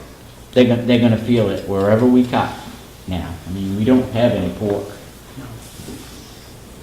And then you found. Well, sorry to brief you guys on that at the end of the meeting. I would much rather see worst case scenario numbers than think everything looks rosy and then find out that it is. I've never shielded you guys from the truth. So. Next meeting, what I'll do is bring up some capital improvement ideas that we would like to get a little bit more solid in the budget. Once again, they're just improvement ideas. One of those is that mapping project that I think pays huge dividends for the town. And then we'll put together some plausible annual town meeting warrant questions for you guys to start looking at, and then you'll have one more meeting until you have to cement that. Did we want to discuss our next meeting? Oh, yeah, I'm sorry, that should have been done under old business. I'm sorry. So you ready to move on to meeting dates? I know there was some discussion at the last meeting about moving the selectmen's day that we beat, and I sent all of you an email, and I'm not opposed to moving the meeting date, but I do believe we need to stay on Mondays. The question was asked, does anybody use this meeting room on Tuesdays? And yes, the task force does use it, and I know that the comment was made that they can adjust. This board has always been one about working with area municipalities. Tuesday was chosen by the task force because it was the easiest night of the week for 4 towns to meet. Not just the town of Boothbay, but for 4 towns. Boothbay Harbor meets on Mondays, Edgecombe meets on Mondays, Southport meets on Wednesdays. And there was something going on Thursdays and Fridays, so that's why Tuesday was chosen. I think as far as our populace, that if we switch from 2nd and 4th Mondays to 1st and 3rd, we'd still be able to achieve what we all want, and that's more public participation, because there are a few folks that own properties in both Boothbay and Boothbay Harbor. There are entities that find it difficult to meet with our board and the Harbor's board on the same night, but I think that we could achieve the same outcome by going to 1st and 3rd Mondays. That's, What is, this task force meets twice a month? this month is 3 times, because we get the meeting down at the school. I personally like Tuesday nights. And That- I'll be honest with you, Stevie, I understand why you like Tuesday nights, but, And that's okay. If we keep Mondays, that's okay too. I'll be perfectly honest with you, when I started this whole thing, I wanted, it's for the greater good of the citizens of Boothbay, Boothbay Harbor, the community, however you want to set it up or say it, but I'll push for Tuesdays, and not because I'm trying to step on the task force toes, but the task force is a short entity, a short-lived period of time, whereas the Board of Selectmen's meeting should be an eternity. And somebody like, and I'm gonna use my boss, he hates it when I throw him under the bus, but if John Zerger has to come here and do a dog and pony show on Monday night, or I should say, if he goes to Boothbay Harbor and does it on Monday night, he could do it again on Tuesday night, and for that matter, he could do Southport on Wednesday night, and he's done in 3 days' time, instead of potentially having to space his meeting times over in the course of an entire month, or at least a solid 2 weeks, to pull that same thing off. You can do it in 3 weeks. I think for the greater good of anybody that has to do it, which is Eileen King, it's the ambulance, it's the refuse district, it's the cemetery district, it's anybody that has to go before these boards, you're doing them a great favor by moving it to Tuesday night.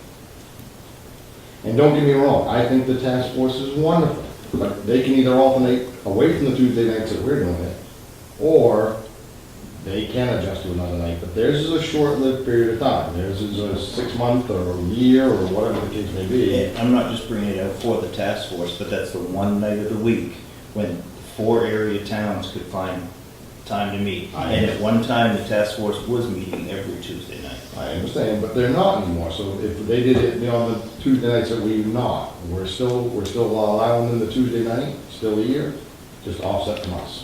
But they met the 19th, so they're on that opposite, they're on the opposite Tuesday of the Monday that we meet, if that makes any sense. Yes, it does. Probably only to us, Dale.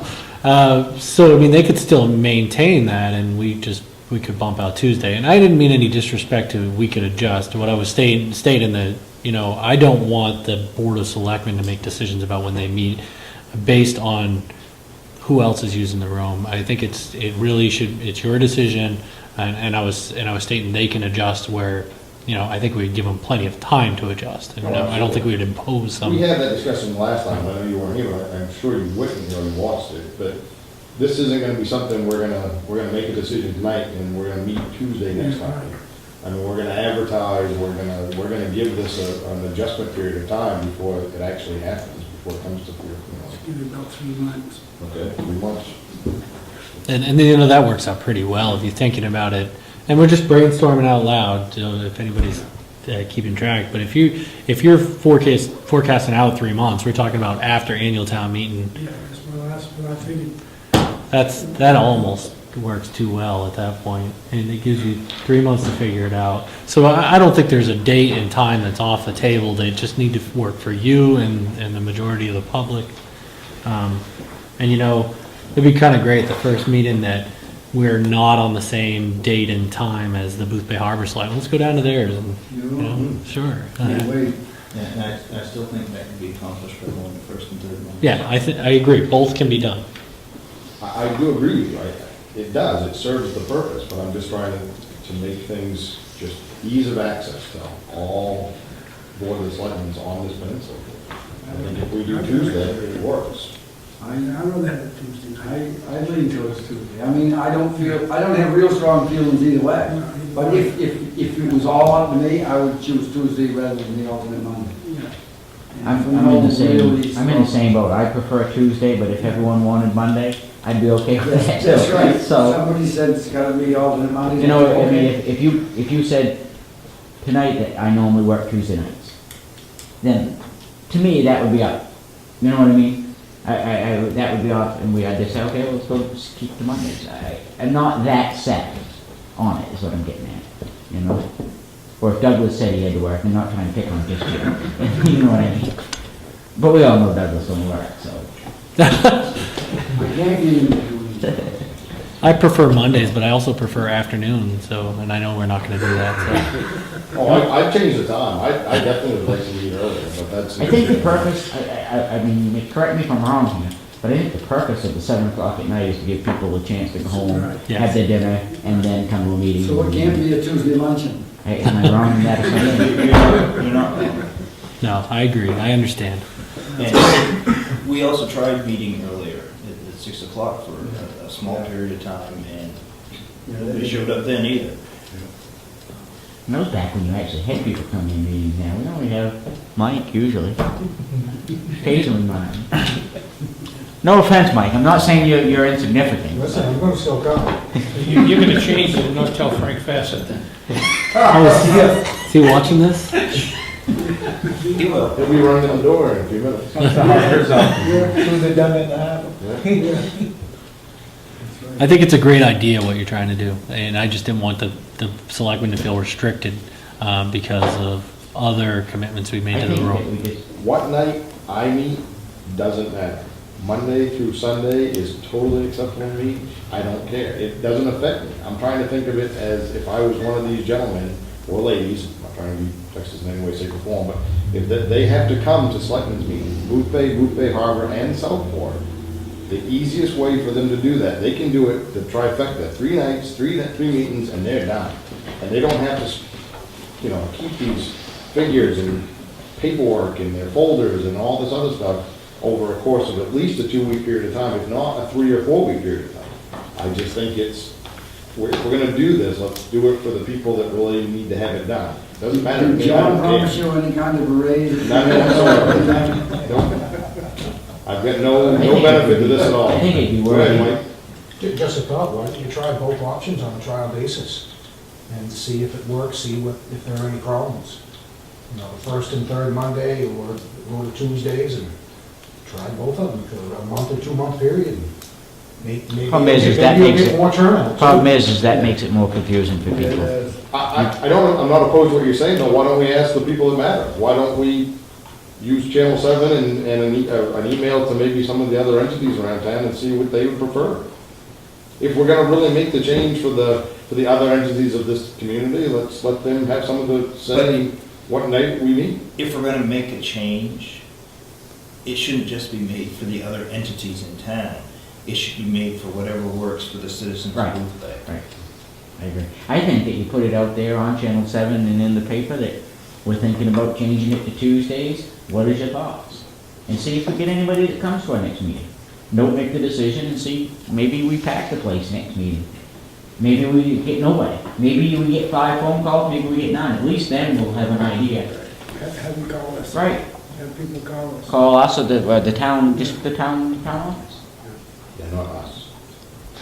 I mean, they know how to find us. They can call me. Well, they call me too, but I mean, then it becomes, Yeah, they call me. how do you poll on the website? Yeah, I wrote myself a little note. We could put together a pretty quick survey, but I mean, my opinion is that you're going to get people that care about when we meet, which is going to be That's right. not very many people. And really, my opinion is that they entrust you guys to make that decision. Is to, they feel like you have the pulse. So right now, I have no business that's going to go before the Board of Selectmen, so I don't really care when you meet. But when I do, I expect you guys to put together a pretty good meeting date and time. So that I can say do you put it out there that we're thinking about moving them to Tuesday nights, the second and fourth Tuesday, or the first and third, I don't care either one. Beginning June 1st, and see if we get any comment by the next meeting. If we do, we do. If we don't, we don't. At least we'll have an idea. The public has had a chance to weigh in. Kind of like an open comment Yeah. period. Okay. Sure. The suggestion was June 1st? Just Yeah, that would be close to 3 months from our March meeting. It would be like 2.5 months early, but. Yeah, but the decision has to be made before that. Yes, no, but we make it in March. Could begin June 1st.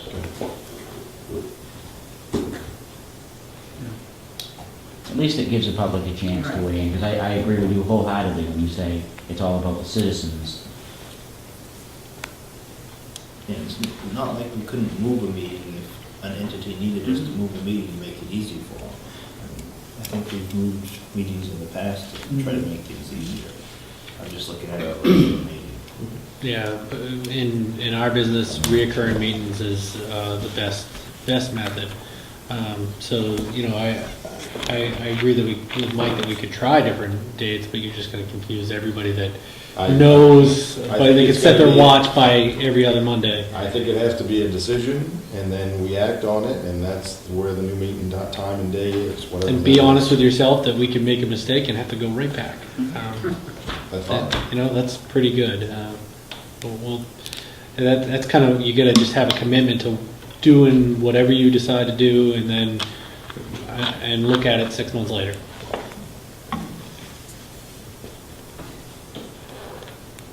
Okay. No new business, so public comment. Robbie? I just heard a slight comment at the last meeting I was at, I don't remember when it was, about the town possibly selling the property they own, the old vet's office, and the property behind it. And if that does come up, I'd like the ambulance service to be involved, because we may want to sell all are part of the piece that we have that's somewhat connected to those. So if that is gonna get discussed and the selectmen are gonna act on it and it's gonna go to a realtor or up to bid or something, I'd like the opportunity to be part of that. Because I think we all got involved in that for the same reason, which we know isn't gonna work out. We would still like to retain access to Route 27 and the front piece that we own, but we do not need to own all of it. So I think that would make a more valuable piece for someone to buy also, Yeah. if they knew that part of the other one was available. You guys have done the dirty deed and removed the old house from the property that you own. We have not done that yet, just because we're using it at the moment. But that would be the decision that we would have to make, is if we were gonna divide that property, we'd have to take the house down so that we can divide it. But I just want to get it out there that if you guys are thinking about that as time goes on, that I'd like to be involved in that, because I think we would be interested in selling part of ours. I think we were just openly brainstorming. Water District had said that they were looking for property, and, you know, what property do you have, and, you know, what is the town not looking to purpose in the next few years, and that's just one of those properties. We don't have a purpose for it right now.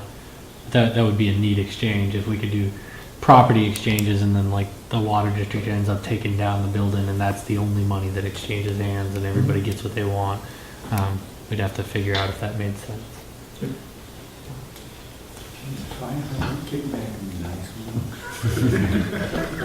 See, them kind of comments with the microphone way over here, Channel 7 can't hear. I can't make comments.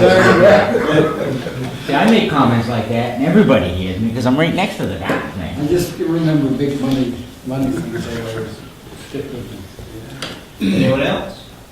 Publicly, it would just be nice. I don't think we've actually had Dan to one of our meetings where we can congratulate him for getting his all of his certifications. Right.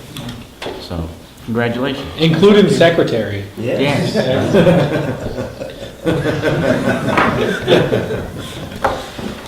That was the hardest. This is multitasking. It is, it's multitasking, yes, yeah. And we'll see the finished product. I got about 20 pages here, so. I think I'm on to be secretary at a meeting for you in the near future, though. Right? Yes, we will see Jim Chayusis secretary as well. We've seen his notes. Can't read them. Encrypted. I'll entertain a motion to review and sign the warrants. Second. All those in favor? I'll entertain a motion to adjourn. All those in favor?